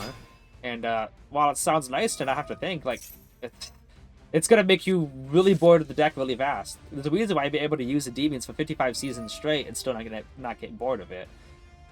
But yeah, I don't want a card that just makes it 1-card combo, because that's just going to be just, oh yeah, I'm just going to do this every single game. Like, I don't. Wow, the new card called Spell Power Attainment. It is really, really good, and it still doesn't make it 1-card combo, which is good. I'll let you guys know, I can read it over. It was add 1 card from your deck or graveyard to your hand that mentions spell counters, which means that you could add. Obviously, it could add Endymion, which is spell counters, because it holds counters. It could add any mythical beast, which is good. It could add Abductor, which is also good because it's the card that holds spell counters. Institution. For starters, it could add spells, which is crazy. You could add Institution from deck to hand. Like, I never thought we would get that ever. But not just counter holders. It can also add cards like Mastery. It can also add Magic. It just has to mention spell counters in its text. It can add Mythical Bestiary to your hand. It doesn't have to just hold counters. You could add cards that place counters as well. You could add Spell Power Grass if you want. Yeah, those things, it's just really cool. So it adds them from deck or graveyard to your hand. But then if you control a level 7 or higher Endymion monster card, does this say 7 or higher? Because that'd be weird if is it a level 8 Endymion? If you control level 7 or higher Endymion monster card, you can negate the effects of... You can remove counters from your field and negate that many face-up cards opponent controls and destroy it. Which is cool, amazing. But also it's important to know that it says Endymion monster card and not Endymion card. Level 7 or higher Endymion monster. Which means that if you were able to just scale Endymion, you know, let's say you go Citadel, and then you activate Endymion. Now, at any point after Endymion's face up in the field still, you can chain Attainment to whatever your opponent activates, and then remove counters from like a Citadel and negate and destroy those. Potentially, if you go Citadel and you go Upstrike Goblin, into the Void, then Scale Endymion, you have 3 counters. You could then use that spell card anytime Attainment to add a card, and then remove 4 counters and negate and destroy 4 cards. It's an Endymion pop without having to summon Endymion, without having to play into Ghost Ogre, not playing into Impulse. You don't have to play into MST chaining to pop the Endymion before it resolves. You could just do it whenever and stop stuff, which is so crazy. It is so cool, so cool. Now, having said that, it's important to remember. Did you just banish Abductor? No, banish Bastus, which is fine. The card itself says you have to control an Endymion monster card, which means that if you activate Endymion in the scale, and then you put an activates card like D-Barrier, you can't chain the Attainment and then go, okay, I have an Endymion monster card. You have to wait for Endymion to resolve in the scale. So if they're chaining anything they want while Endymion's in the scale, don't be chaining Spell Power Attainment thinking you can negate it. Negate like a D-Barrier or a Barone, because you don't control the card yet. You have to control an Endymion monster card, so it has to be successfully scaled into an open game state, whatever. But not really open game state, because after it finishes resolving, your opponent still gets some ways to activate cards, whatever. Yeah. So that's something really important to know. Back up Citadels technically have enough, but it's 3 negates. I don't have enough to really deal with 3 negates. I mean, I will still try it out. I'm better to summon out Abductor here. But yeah, that's pretty important for you guys to know about, is that you have to have the card still there. Endymion already face up, successfully face up. It's like, if you guys don't know about what that is, it's, hey Many Master Wizard, hey Elixir Mage, how you doing? Been a while. If you don't, if you activate Secret Village, your opponent can still chain MST to pop Village because it's not, you don't control it there. It's not face up, its effects aren't applying. It also applies to something like Sky Striker, or the Runic cards. If the opponent summons out Hugin, and Hugin or Hugin, whatever you say, says that you could banish this card you control to protect a card you if a card you control will be destroyed by battle or card effect, you can banish this card you control instead. If say they have Hugin on the field and they activate Runic Fountain and you chain MST to Runic Fountain, then your opponent can't chain Hugin to protect Runic Fountain because you don't control it. I was with one of my the people, what do you call it, at my locals, and I tried to saying that I could just chain. You can't chain the Hugin to protect. He's like, no, you can. I'm like, no, you don't control it. So how do you protect a card that you don't control? Hasn't finished resolving yet. So that's one thing. I don't really have anything at the moment. It's fine. Yeah, I don't got anything. But so that is, unless they try to come up with a ruling that says otherwise, you gotta make sure that about this, that you have to have that Endymion successfully resolve in the scale and give you counters, whatever, for Attainment to negate and destroy whatever cards your opponent controls. Yeah. Having said that, the card is actually awesome, but I'm not gonna be negative Nancy and complain or anything. But I will point out something about. I had said before, Endymion, Konami doesn't understand Endymion. They don't know how to make good support for it, is what I said before. That they don't understand the deck, and they're probably going to give it cards that don't do anything. So I was half right. Well, I mean, they did give it Regulus, which doesn't do anything. But with this support, as good as it is, it also can kind of go to show that Konami still doesn't really understand the deck. Because if you look at a deck like Witchcrafter, with they understand that deck. It's really interesting. They understand that but I've been wanting to, because I like Witchcraft a lot. I play the deck casually. It's really fun. But what I've been wanting for a while, I got the idea from a comment I saw like years ago, but that Witchcrafters needed like a Link 1 that allowed you to send spell cards from deck to graveyard as cost to activate the Witchcrafter cards instead of discarding that. I'm like, yeah, that is a good idea. That's a really good card for Witchcrafters. Because one of the issues with them is that you're discarding all those spells from your hand, and you're not going to be able to activate them at all. You don't have enough gas at all to do anything because you're too busy discarding them. But sending them from deck to graveyard, that's something the deck needs. And then Konami put in a field spell that does that, which is even better than a Link 1 because you don't need to spend monsters summoning it. And also that field spell not only is a what do you call it? it's not only, all that affects in one, but it also switches a monster, so you can do that immediately to fix the issue. It shows Konami actually understands the Witchcrafter mechanic, understands why they would need a field spell like that, because how are you going to be good at all if you're too busy setting every single card in your hand to discard? And they understood it that way. I can't really attest too much to Oh, one more other thing. The Riona fusion monster for Witchcrafters, that monster summons 3 Witchcrafters from the deck, which is crazy. That could be good at anything. But it's not that effect that shows Konami understands Witchcrafters, because that effect would be good at anything. The effect of in Graveyard, when Riona says during the end phase, if you can reveal 1 spell in your hand, special summon this card in the field. Like, on face value, like, okay, so it just recurs itself back. That's not why that affects on the field. It's not just so that you could, like, always have follow-up or whatever, so you could always have a fusion monster during the end phase if you don't have anything else. No, that's because one of the issues I had when I was using Witchcrafters is because if my opponent was able to remove the Witchcrafter off the field, the graveyard effects of Witchcrafters all say stuff like the spell cards. It says, during the end phase, if you control a Witchcrafter monster, you can add this card from your graveyard to your hand. So, like, if I didn't manage to not have one of those during the end phase, I don't have anything, like I can't recycle anything back. It doesn't matter if I didn't use one of the effects of the spell effects this turn, because I was hoping to get the card back from graveyard to hand. I can't recycle back at all. I don't have anything. And Konami putting that graveyard effect on the fusion shows that, yeah, even if you end the board with no cards in the field at all, you're still going to get to summon back the fusion, and you're still going to get to back every other spell from your graveyard to your hand, as long as you have a spell card in your hand already. And you probably will, considering the fact that you some of the spell effects that you use the hard ones to turn, you'll have a second copy in hand. So, like, it also goes to show Konami understands the Witchcrafter struggle, that you need spells to discard from deck to graveyard, and you need to have at least a body on field for all the graveyard effects to be live. It's like Konami had somebody, like, they tested it all out. It's like, yeah, no, we need this, we need this. So all of that to say, I'm using Witchcrafter as a huge example, but look at Endymion stuff. That one just says, add a card that mentions spell counters from deck to graveyard to hand.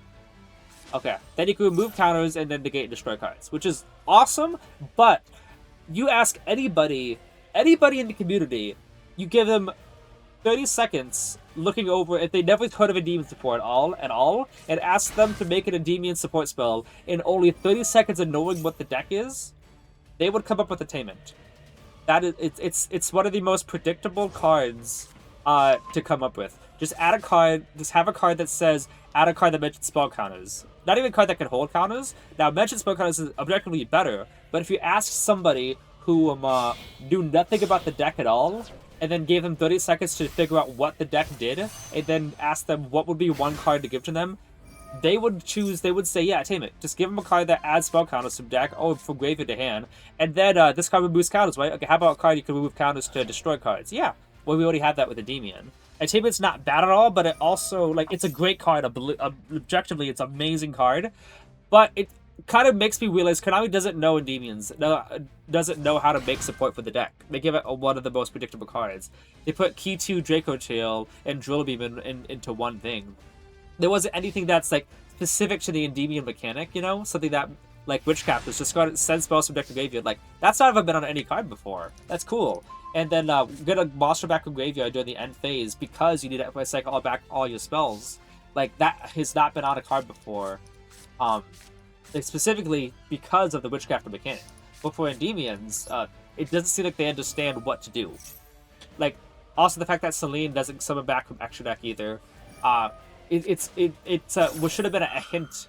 Celine summon back from hand to graveyard shows that, oh yeah, this is just generic stuff. Even though Celine is awesome too, Celine not summoning from extra deck also makes you seem something like, okay, but why wouldn't summon back from extra deck? It's a pendulum deck. You would think that someone who knows the deck and stuff would include that on it. Magic does, but yeah. So yeah, that's a long monologue just to make it seem like I don't think that Konami necessarily understands Endymion still. Adding a spell counter card from deck or graveyard to hand, it's basically like Mastery, but a secondary one. And then removing cards to destroy cards, like, that is crazy. But it's very predictable to be put on a card nowadays. It's a board-up effect. It's like, when I said Key 2, I'm saying, like, add a card from deck to hand, then if your opponent controls a monster, you can fusion summon a Draco Tail fusion monster using monster behind the field. It's like, add a card, and then if your opponent has stuff, do an additional effect. It's like put a Rhoda on it and then make it a disruption as well. Attainment is awesome. I'm not complaining with the card at all, but it is letting me know some things on how Konami's mindset works. And I don't think they really know how the deck is supposed to function. Thank you for coming to my TED Talk. 55 season going second, watching your opponent play Solitaire for 10 to 15 minutes. Yes, that is exactly right, Tone. So yeah, I did a whole log. Let me. Oh dear. Actually, that's not that good. I can still scale Demon Pensament too, but yeah, I neglected chat for a bit. So let me a second. Goes doing Solitaire. Let me explain my combos exactly. He's Mighty Master. It's Mighty Hamster. What's up? Yeah, like that's not crazy broke, but it's still very good. Yeah, Attainment's still a great card, but like it's just someone who knows surface value. Sounds like someone who doesn't really know what the deck is, so they just print like whatever sounds good instead of doing something that specifically ties into the how the deck works. I don't know anything about Alistair. I didn't look at any of the support. I've never been an Alistair an Evoked player. I've only went against the deck, so I don't know. I haven't read any of the Alistair cards, so I can't really use any examples from them about how they would be how they would. I was hoping he used Barone on this. So I can't give you any examples on Alistair's stuff being unique to their stuff.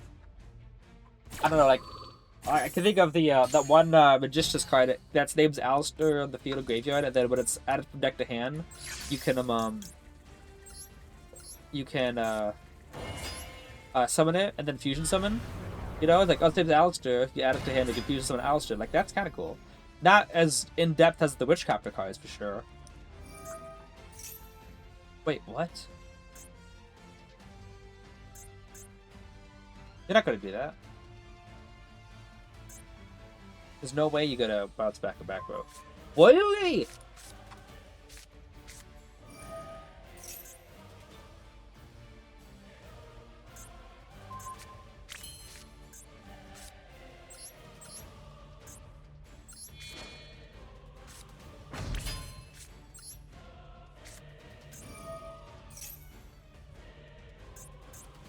But yeah, Endymion, none of the things that doesn't really tie into what makes Endymion like special and cool.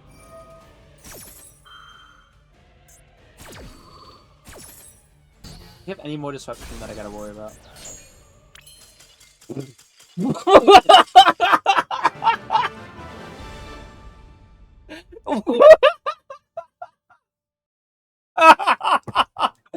Dude, he didn't want to get talents. Are you serious? Why would he back Endymion? Allow me to use it again. Oh.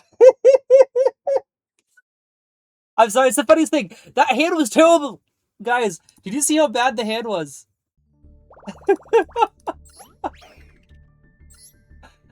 Let me show you about this hand. Why surrender? This is after he banished I went -1 with Bash this. I think I drew a second Endymion. Let me check this hand here. Yeah, second. No, okay. Like double Endymion. I think. Okay, that was the before thing. But like, triple of this against what? 3 negates? Okay, 3 negates, a back row bounces, 4 disruptions, and a monster disruption. So 5 disruptions. He used negated Cerberus before he even acted the effect. Then I scaled Endymion. He negated that effect with RS, which okay, like. I don't know why. Pensament out 2. Bounce back Jackal King to hand. Bounce back, then it bounce back Endymion first. I'm like, why would you, like, that means RS negate is pointless. Actually, so Tribute Summon, go for Jackal King. That way when I use Endymion here, Jackal King will have negate, so I can Talent Straw too. Then he uses that Barone, I'm just like, okay, so Talents is still there. It's like, okay, you know what, I'm out. Like, I didn't even have any plays. So I had, like, say that, actually, let's check the deck list. If Talents wouldn't have drawn into anything good, I said no. If Talents would have drawn anything good, the strategy thereafter was going to be banish Jackal King for D-Mod. D-Mod get Souls summon out, and then go, Charmer Climb, just lead and try to Endymion pop there. Because Endymion was, but then again, he did negate Endymion destroy it there. But I think it would still be alright. Yeah, that was funny. Like, dude did not want to get Talents.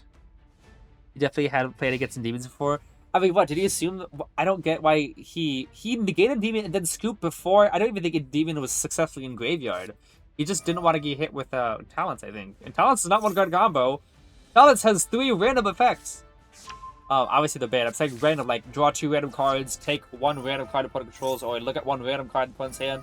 Like, you can't tell that talents is gonna be completely game ending. I mean, it usually is in the right circumstances. But like, it's not like I just revealed Circular in hand, or I discarded for DML Star, or I'm doing like 1 card Cold Tune Synchro stuff. Like, I don't get it. The crazy part is that the spell can be stopped with Ash. A card that does a lot is stopped by Ash. Lol. I mean, good, I think, for Attainment. Like, say, oh, you can stop with Ash. Good. I don't want a card that is so broken and so crazy that is just, can be just, you know, you can't respond to it ever. Like, obviously I would like Demons to be really strong and stuff, but because I was putting crazy cards on texts and saying, yeah, you can't stop this card with anything, I'm like, okay, then that's just, I don't want to play that game, you know? Now, like, good thing there isn't, like, a single card that Konami printed that you can't be responded to and just clears out, it wins games on its own, right? I'm glad that Konami hasn't done that yet. By the way, have you guys seen the new Mind Mirror Force trap card? Oh, what's this? Oh, yeah, this is going to be interesting. This hand's not terrible, but just see if he has any hand traps and stuff. But yeah, the card being stopped by Ash is like fine. Like, I don't want them to be like, your opponent cannot respond to this card. Like, no, I don't want that to be a card. Let me have some actual back and forth here instead of, okay, I build up 3 negates. All right, good. Now I use 1 card that wins the game. Okay. Oh, can I stop it? No, you can't stop it. I'm always gonna win. That's something that annoys me. Cardell 990. Thank you so much. I'm gonna head out later. I'll see you all next time. Take care, Shadow. Oh my goodness, Mama, I missed that comment. Thank you. I thought he times out for a moment. Yeah. Sorry, Mama. I didn't see your comment. Yeah, that is the right card, I think. Oh. So, if you guys are super worried about Ash Blossom or anything like that, for starters, it's good. It can bait Ash, you know? It's not like it's going to be your only play like Mastery is sometimes. Like, it's just additional stuff to put onto it. Like, I'll get into what the ratios are going to be in a second.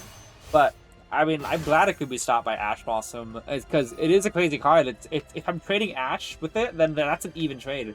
Also, you can use it in draw phase, which means that if you're using it in draw phase, to, you know, play around on Duel, and you put an Ashes it, then you don't have to do the whole, ooh, do I want to use my strongest negate and risk of play into Ash? Like, now you could use that card first, you put an Ashes it, okay, that means I can successfully use my best card here, like Mastery. Well, obviously Attainment is the best card, but Mastery is the second best card, and if I got Duel, I've already got my best search, and I don't have to worry about my other card. Also, it's a good scout as well, because if you use it in draw phase and you put it has nothing, no chains to it at all, then you put a body out and now they have a chain, then Impermanent Ash, like Impermanent Baylor is something that they probably have, and that Attainment can bail it out. Also, if you go Upstart and draw an Attainment and then they chain Roll, you can chain the Attainment to that, which is good. It helps you. It helps you better play around Draw because it adds any card, spell counter holder. Got a card. Even add Bestiary, like, okay, you could use it to draw Attainment, chain Attainment, add Bestiary if you worried about that. I don't think I would have won Bestiary though afterwards. And what was I going to say? I don't know if there's anything else to say except what the ratios are going to be. So look at my deck list here, guys. I think the ratios, we're definitely going to run 3 of them. That card is like, it's Mastery on steroids. Like, Mastery wishes it was Attainment, but Mastery does add one additional counter to a card, which could make or break as something. Because like Servant getting 1 card and then a second counter, and then skilling Mastery for the 3rd would be really good. And Attainment does do that. However, Attainment can just add Mastery if you really needed it. So Attainment, yes, is better than Mastery in every single way, I would say, because just add Mastery. However, like I said, we're gonna run the triple Mastery still. We're gonna run the triple Attainment, and I was hoping to drop the draw spells because I thought if we got enough, what do you call it? Good Endymion cards that we could drop the draw spells to avoid playing into Duel. You know, Because the most annoying thing is upstart, droll, okay, surrender. Like, it's the most annoying thing to deal with. And I thought maybe if you can get enough good cards, you can drop these cards. And also, if we drop all 3 upstart and all 3 chicken game, and we don't have any more draw spells, and we have to still think about the Silver Engine. We could also get start playing hand traps as well. Or cards like Evenly Matched or Nibiru, something like that. Because you don't have to worry about drawing into that card too late and it not working. Evenly Matched mainly, or Dark Ruler, because the main problem with using Evenly Matched is that if you don't have it in your hand, you got a hand like this, and you go, okay, Master Stirs, Chicken Game, Upstart, and you draw into Evenly Matched, okay, it's dead. But if you don't have any draw spells in the deck, again, ever, then you can use those cards, because if you draw Evenly Matched, you can use it. If you don't draw Evenly Matched, you're not going to draw it later on. Okay. Stands okay. Let's see if we get a deal with the Droll, though. 1 card in the hand and see what it is. Even after he definitely has. Yeah. Even right after he activates Droll before it resolves. Yeah, you go upstart the Drolls. You can chain Attainment. Imagine though. Imagine like I had Attainment in hand right now. If I had Attainment in hand right now, I skill Endymion. That's 2 counters on the Magister, and then he uses Droll. I chain Attainment. Okay. Yeah, look at that. Alright. Amazing Hand could 100% destroy that whole board, but Droll just carries him. That's just happens. I get more time to talk about ratios. Like, if it was an Ash Blossom, like, go ahead, Ash one of my cards. I'm still going to be able to play through stuff, but Droll just carries players. Makes them not have to actually think anymore. Yeah, let me keep going about what it is. So yeah, we're definitely keeping the Match 3s in. All 3 of them. People think dropping it to 2, like, no, Match 3 is still a good card. Like, it's still searching is what you need. Did I go the coin toss? I did. Okay, this hand is...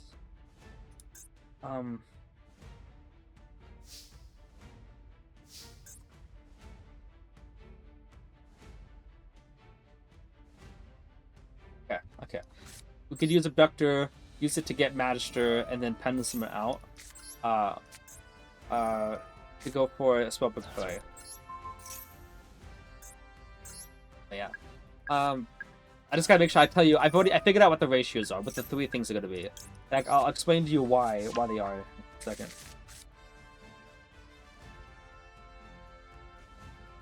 Like to Droll. Okay. Hand was terrible anyway, but...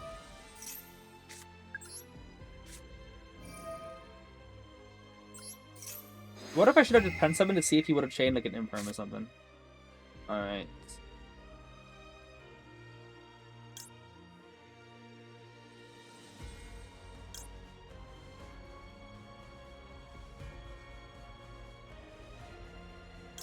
What's a good card to remove? Because there's 3 starters here. Attainment was revealed. Would you still want Dark Magic alongside it? I'm considering it. It's a good card. But I don't know.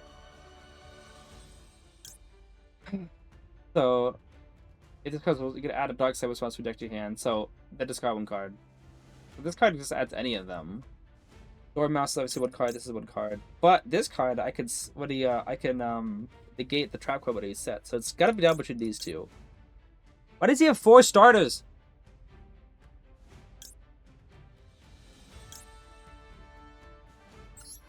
I'll just do that. I have 2 disruptions technically.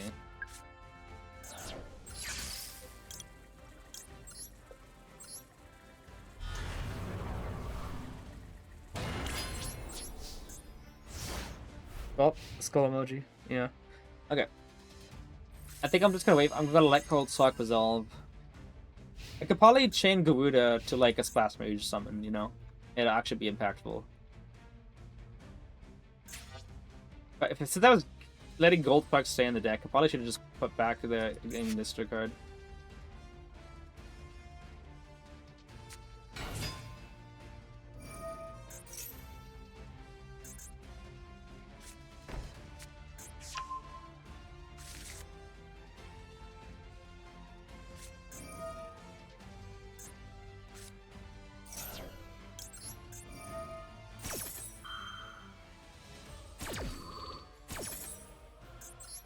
That's just more important to keep on the field because I can get back like a.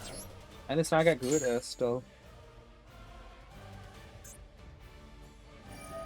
Okay, we'll keep Garuda. I think we're gonna bounce back like a transcode Taco play.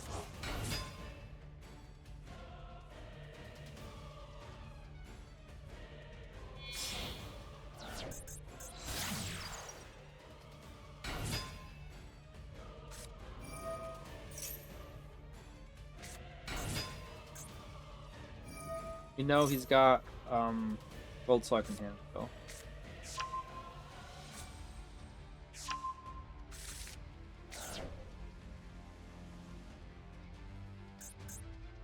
You got 1 still, right? Maybe I will just bounce back Splash Mage.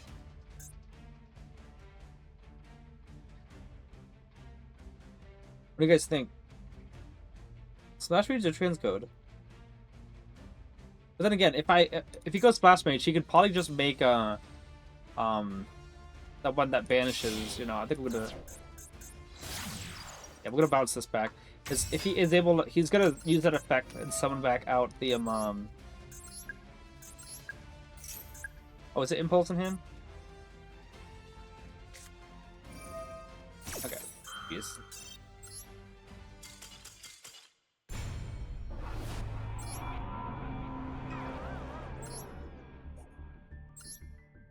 Yeah. Obviously, if I had not negated the trap card with the Endymion, Buddha would move all 3 counts in the field anyway, so I wouldn't be able to negate Impulse. But yeah, what was I going to talk about? Yeah, about the ratios. I wanted to play,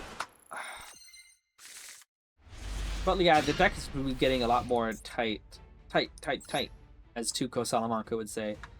So Chicken Game and Citadel there. I could thinking about like I thought maybe we could drop the Chicken Game or the Upstart for Dark Magic or Curtain, but Dark Magic or Curtain is hard with the turn, while Upstart and Chicken Game aren't. So that's the main thing. When you're trading triple attainment, when you're playing triple attainment, what's hard with return? So you draw a triple Upstart. Oh my goodness, it's great. You draw triple attainment. Oh crap, I bricked.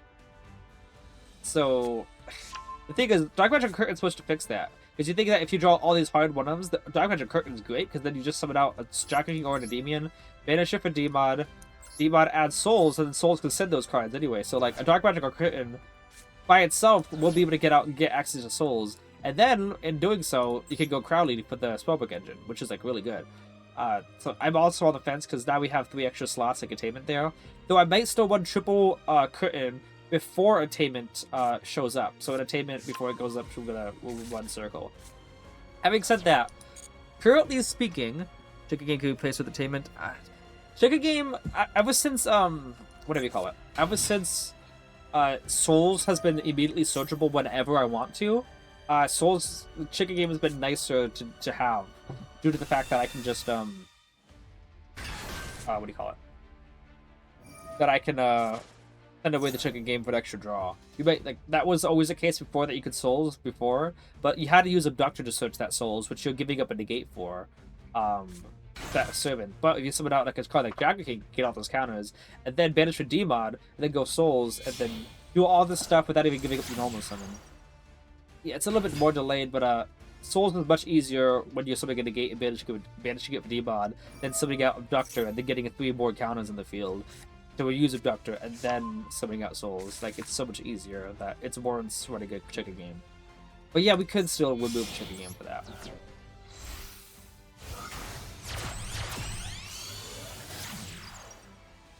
But like I said, for starters, someone made the point that Citadel can be recycled with the new Attainment, you know? So that makes me think, okay, maybe we can actually like, what the heck? I guess he normal summoned Buzz, yeah. So I think that we could potentially drop Citadel down by 1. And then Tamer can search it if we need to, kind of a deal. Because I typically tend to search Citadel when I want to anyway. And besides, if we're going to keep Chicken Game in, then having 1 of Citadel will actually do a lot to help not draw Citadel, not open Citadel and then draw Chicken Game afterwards. Also doing, we have double Jackal, and I think Attainment might be helpful to drop it down to 1, because I could search Jackal in the draw phase. Or I could search Institution, move a counter to get that Jackal, which would be even better. So I'm thinking we could probably drop the Jackal down by 1. And as for the third card, I hate to say it, I think we can drop Bestiary finally. Bestiary is great to get extra 2 counters, you know, on a card, but if you have Dark Magical, you have Attainment. Attainment could just add a card like a Mastery, and Mastery can get those counters anyway.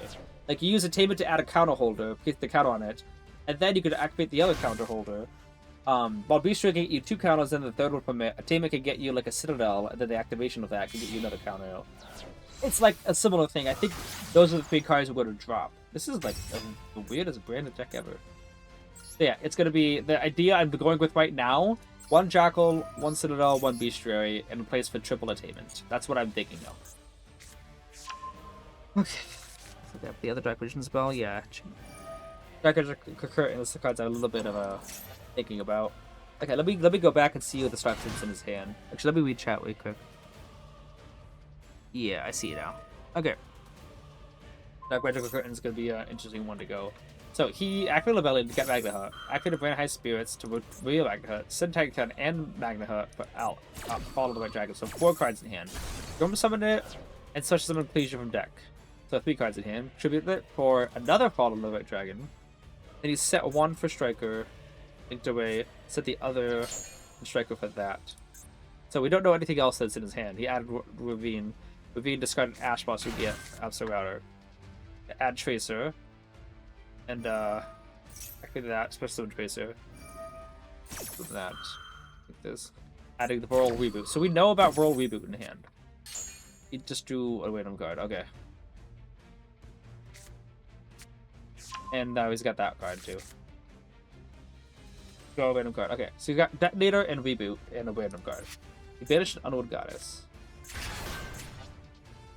Rocket Detonator, random card that he just drew, and Reboot. Reboot, it's a monster negate, I'm pretty sure, right? No, it's not. It's a spell trap negate. Okay. Okay, so what's funny here? When you put activates a spell trap card while you control a rocket monster to negate the activation, you set that card face down on your opponent's field. What happens if I activate an Endymion card in the scale, like Serve It, negate the activation if you do set that card face down? Does Serve It then go on the field? Weird. Having said that, though, if he sends away a card, like, if he negates something like, I don't know, Talent's a Tricky Game and it goes face down, those can still send that away. Deck his card from your hand by paying high failure points. So yeah. Actually, this is a good streaming day, by the way. Even if I'm not moving anywhere, I'm able to explain a lot of my thoughts. This has been the card got revealed 2 days ago, I think. But this guy's internet okay? Okay. Hang on, let me see this here. Destroy, special summon, activate Regenerator to draw. Yeah.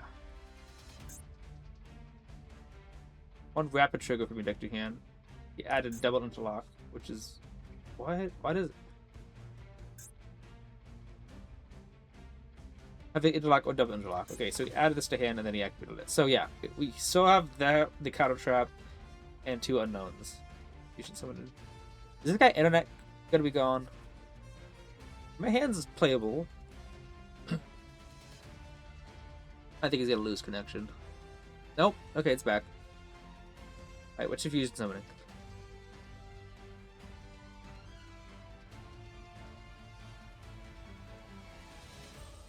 By the way, if anyone's wondering why I'm so talkative, yes, like, if whoever's here today knows how early it is. Usually I get out of work in 15 minutes. But no, today I only work 4 hours because of the holiday. They only, what do you call it? Holiday hours, they only allowed me to go 4 hours, so from 10 a.m. to 2 p.m. So I'm not as tired as I usually am, so I am a lot more talkative. This is how I normally would be. Wow. Okay, he did lose connection. Yeah, we take those. By the way, let's look at the history real quick here. By the way, I think we lost one of these. What did we lost this first game to? Who was it against? Oh yeah, Elf. I think Elf. I had a bad hand and stuff. Then it was literally these two games, both of them in a row were draw games. Yeah, this person won by discarding draw, and this other person won by discarding draw. Ah, so we're still having a pretty good thing, because like what the people in the Deviant channels say, when the duel gets discarded, basically the duel's just canceled. They said, oh, they canceled the duel. Yeah, it's not even a loss, even though technically the master considers it a loss. Like, no, the opponent just was lucky enough to draw a turn skip. So essentially, we've only lost like one game. Hate actor. Hey, happy 4th of July. Hello, and thank you. Happy 4th of July. Happy 250, everyone. It was good to be an American. I was thinking about. Ooh. Okay. You know what's funny? I could use Soul's Effect to summon itself and then tribute for Jacker King to play around Droll, but I don't want to do that. I don't care about it.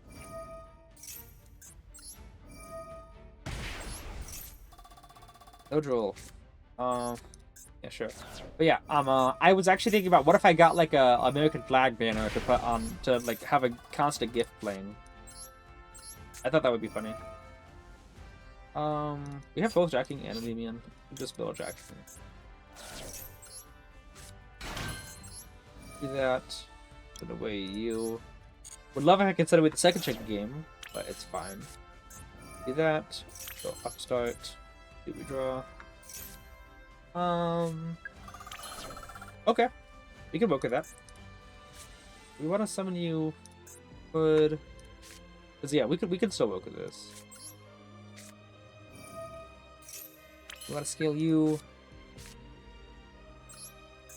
Or let me just do this. I haven't normal summoned yet, so let's go this. Summon out the Jackal King. We could go into Crowley right now, but I don't want to do that yet. That's right. We could go to Electromite right now, but I want to go Crowley first.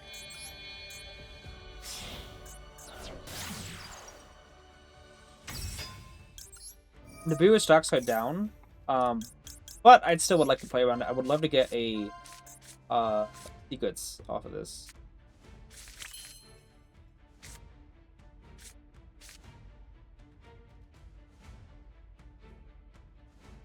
Okay, let's be real here. If I do this and I draw, if I scale Garuda, I don't want to just pen summon. So I think it's worth the risk. He might, if he has Nibiru, he has it. But I think it's worth, because I want to draw into a card like Save It or whatever. Because I don't want Garuda clogging up the scale.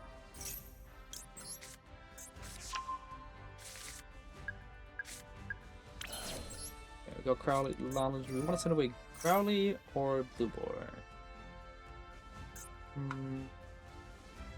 Yeah, we will just go Blue Boar. Oh, nice. It's not bad. Go upstart, see what we draw into. Gotta remember, we already used Citadel's effect, so let's not forget about that. Okay. So I got something that we can do here. Let's actually add magic. Get that second body out without having to give up a normal summon, you know? I think that's a good idea. And also, if he's got Ghost Spell, good. We can create it out. Let's get that Jack King from Graveyard.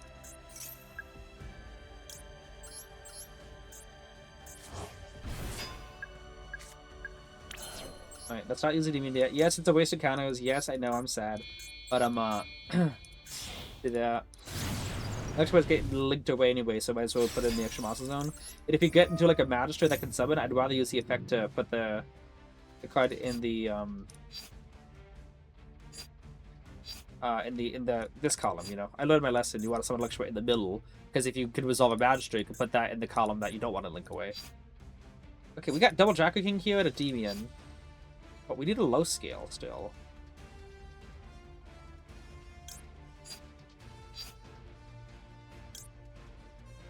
Let's just go another Endymion. Scale pop you. Add back the Endymion, because now we can choose Bash Disc effect. What was the last we hit Bash roll with the Endymion? That was before my break. Ooh, nice. Yes, make sure I'm not using Garuda. Yeah, I took a long break after Raziel game because yeah, I spent 29 hours. I'm not joking, 29 hours awake. I streamed 18 hours straight. I woke up at 10 a.m. and I went to sleep at 2 p.m. the next day. Yeah. I was awake 29 hours in total. It was really no, it was like 3 p.m. So I woke up at 9 a.m. and then went to bed at 2 p.m. That's how I know. Let me just think. Jackie, that'll be enough. Yeah, skills. Yeah, that'll be enough. Well, will it be? Do I want to add? Actually, I'm gonna scale you anyway. I'm gonna see if there's anything in the deck. I don't think there is anything in the deck. Yeah, there's nothing in the deck. What was banished? Yeah.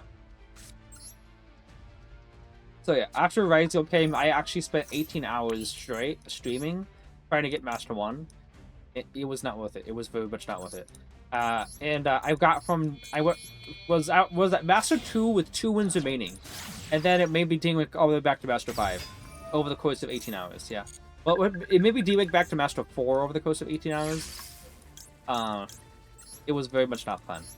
Also, I'm gonna have triple Endymion, so which means it's gonna be the Endymion sandwich this time. Oh no, it's not. Yeah, it'll be an Endymion sandwich.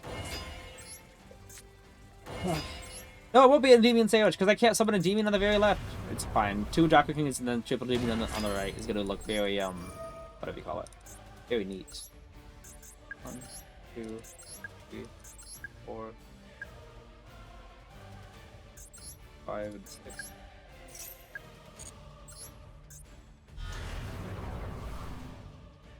Flip up Cerberus. So yeah, weird zones here. It's fine. I can still Endymion bounce himself and Endymion bounce Citadel. But it's 7 disruptions. Yeah. That's Evis. This was back in September of last year. This is season 38. Oh, that's fun. Season 38 of it, and then I stopped for 5 months from September all the way to January this year. I didn't stream because I did not want to be whatever you call it. Oh goodness, lucky enough to draw that. I did not want to be grinding for 18 hours, and I had to take a step back, obviously, because 18 hours of playing Master Duel. This is not just 18 hours awake. This is 18 hours of streaming. Like I said, I was actually fully awake for 29 hours that day. That day, quote unquote. It was really that good. So I decided to finally come to the conclusion. Yeah, I'm only going to be doing like 3 hours max, maybe 4 hours. And if I'm able to stream on a day that I don't work, you know, I'll do 5 or 6 hours because like I got time. I'm not streaming until 3 in the morning, 4 in the morning, 5 in the morning like I used to. Like forget it. It's not worth it. And I realized also like Master 1 is just, you know, Master 5 but with like extra steps. Oh yeah, so having it's just Master 5 with extra steps, you know. Like, the game doesn't know the difference between Master 1 and Master 5 anyway. And I still get to post my deck list to Master New Meta for getting Master 5, so I thought Master 5 is good enough for me. Like, I could have gone for Master 1 a couple of times, but I just, like, I'm cool at Master 5.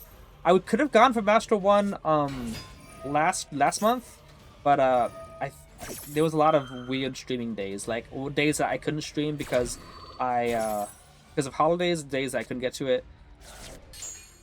But yeah, I think last month I could have gotten there, but I didn't. So yeah, that's why I've never been going for Master 1. I definitely could if I wanted to stream 18 hours again, but I don't want to do that. I just don't. I learned my lesson, and I'm not going to do that again. I did like 3 12-hour streams before, and definitely like over probably a dozen 8-hour streams. But yeah, that was the first and last time I'm doing 18-hour streams. So I decided we're just gonna go 4 hours. 4.5 hours, like, don't want to go over 5 hours unless I like start stream early enough that I can end stream before midnight. And if I go to 6 or 7 hours, whatever, and it's like not midnight yet, like okay, sure, why not? But I definitely did not want to have that happen again. I'm already happy when I hit Master 3 to grab some gems. Yeah. So yeah, Master 5 is a victory in my book. Oh my goodness, it's an FDK.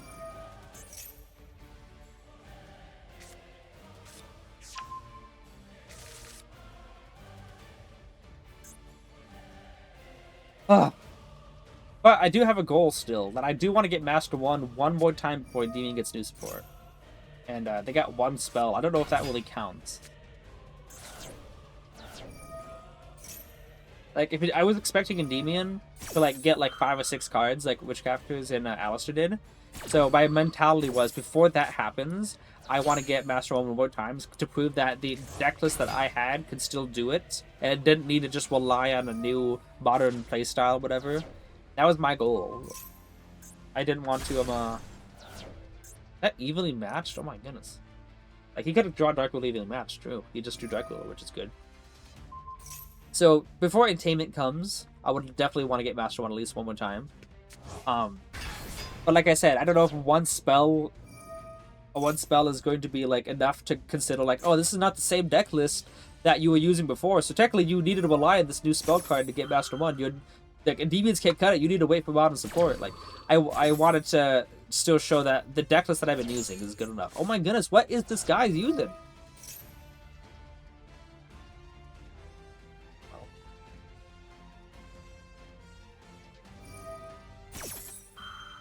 If I had to be, I'd use it now. Because obviously he could summon out Yugioh.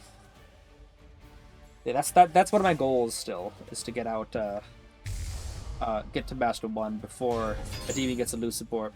But I don't know if you consider Attainment to be like the support that makes Endymion all completely modernized. Like, Witchcrafters is now modernized for sure.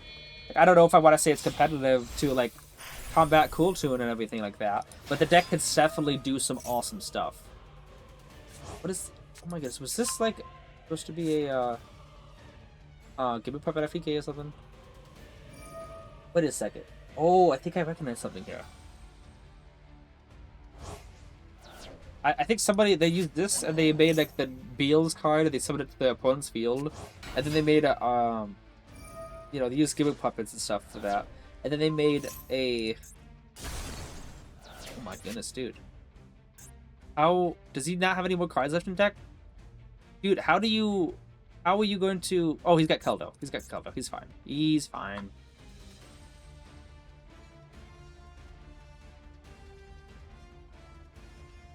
But is it like I just have to get out a Monster Negate to stop Keldo? And then I'm good? What is Yugioh doing there? Peak Rising Miles format. Remember the 18-minute stream I was there? Yeah. But to ask Ultra, will you be adding Instant Fusion with Millennium and Endymion? Absolutely. It's not one of those things I'm on the fence about. Like, you didn't have enough stuff? To get rid of the Jackal Kings? Okay. I know he can Keldo summon out, so it's not like... If he tries to Keldo before... Shadow Severing Strike? He's gonna sever me with a strike! It's right there! Shadow Severing! Ooh, that's gonna be harsh. Shadow Severing. Wait, what? This guy's banished them from the hand and or field to activate a monster attack, not from the graveyard. Wait a second, this guy gets flip face up. Hey! I'm angry now. You can't do that. What the heck? Think an instant is an immediate inclusion? Just want to ask. Absolutely, it is. Like, I just put in Instant Fusion. What do you call it, in the 2019 festival. It's definite add. Being able to summon out with Strict and being able to stop withdrawal is actually, like, so good.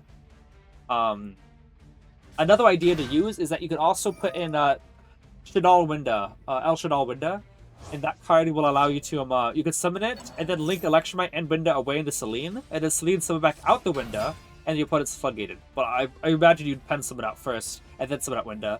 And, yeah, Window can't be destroyed by card effects, so your opponent cannot, what's he doing? Fireball Dragon? I don't even know what this guy's doing. He can't win right now. Well, he can't battle damage me, whatever. Because, Dark Ruler. He can't affect damage me because of Dark Ruler. But let's see what this goes. Push some monster from either graveyard to opponent's field in defense position. Okay. He's gonna give me a floodgate? Oh.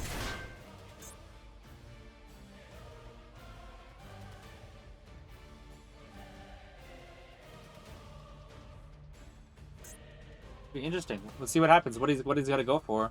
Because we have these exact deck lists, by the way.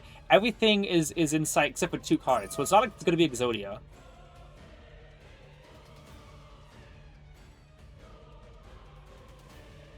Yeah, but I'm not a Kunshud kit player. Yeah.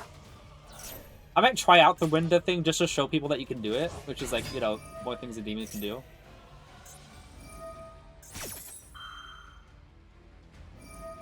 Banish cards to your hand. Is that what Return Duel uses? Yes, it is. So what does he want to add back? One banished card.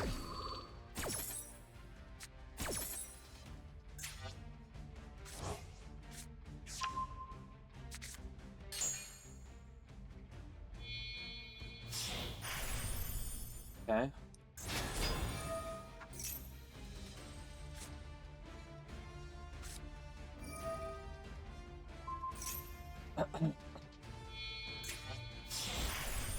Oh, what the? This is interesting. Hey, wait a second. Does this guy think that he can Numeronius, you know, he's gonna make it so I can just Ava Max attack over it. Which would be so funny! You have no clue if he thinks that he can win off of Numeronius, because I can just attack over it.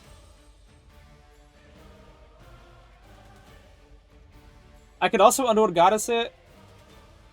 Says this card special summon also card the following effect. Lots of those respects card Fable. Alright. Well, we'll see. I think he could just shuffle everything back, right? Look at all these banished cards. If he does that, okay, he just shuffle Griffin. I'm not worried about Griffin. What's he gonna add back? Any floodgates? Waken the dragon? Ooh, he's gonna waken the dragon. Okay. We got Magic still left. I do, because if he wakens the dragons and summons out like the card that says neither player can summon monsters, then that'd be pretty bad. I think I still got Magic out from the deck.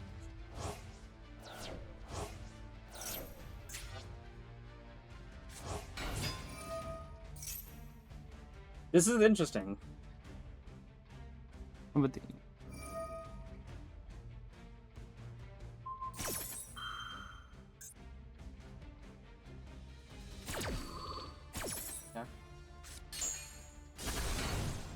Alright, let's see what he summons out. If he summons out the Naturia Exterio, I'll still be able to negate it with Jackal King. If he summons out, yeah. Okay.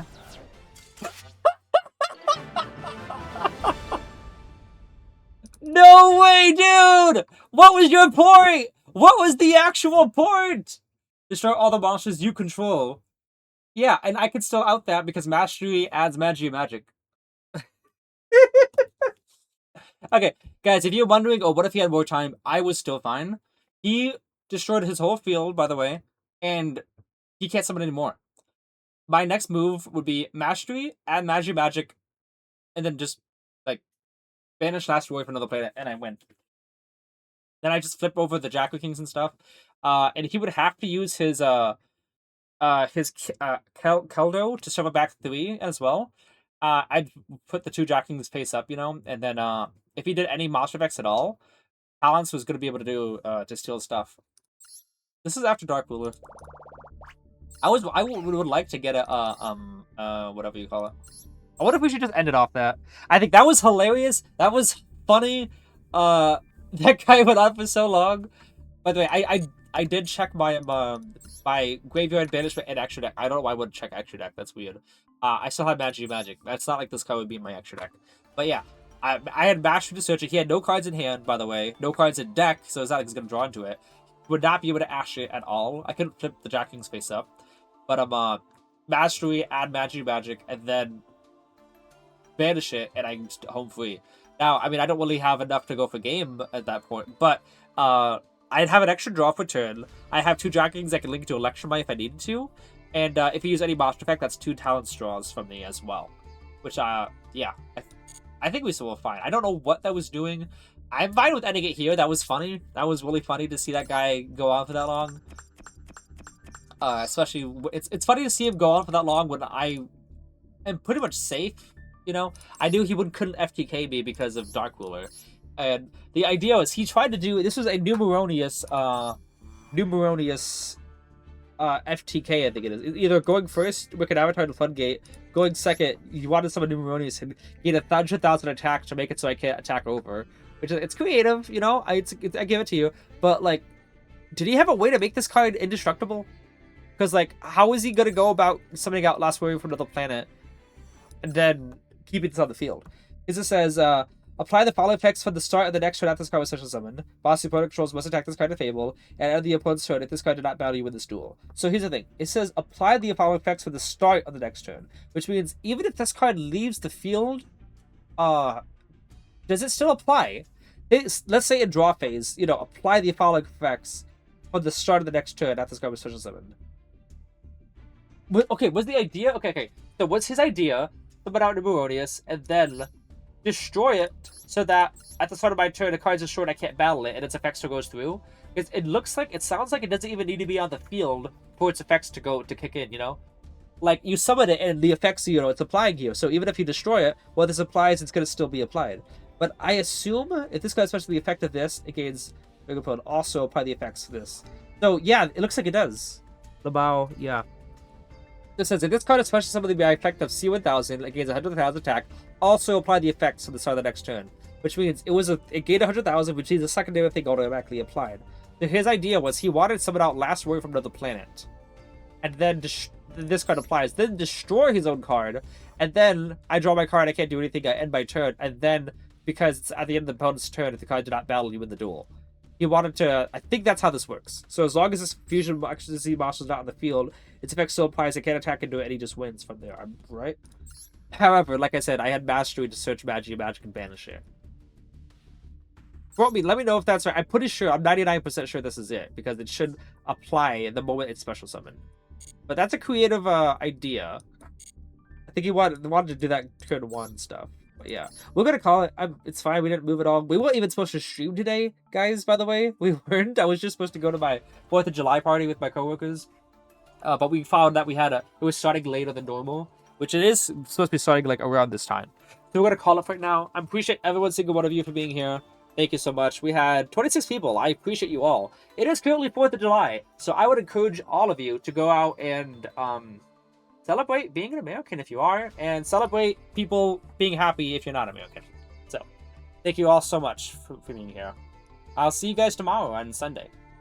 Normal streaming times. So take this time and go 27 hours. So, 3 hours from now, that's what time I'm planning to be a live. Thank you all so much.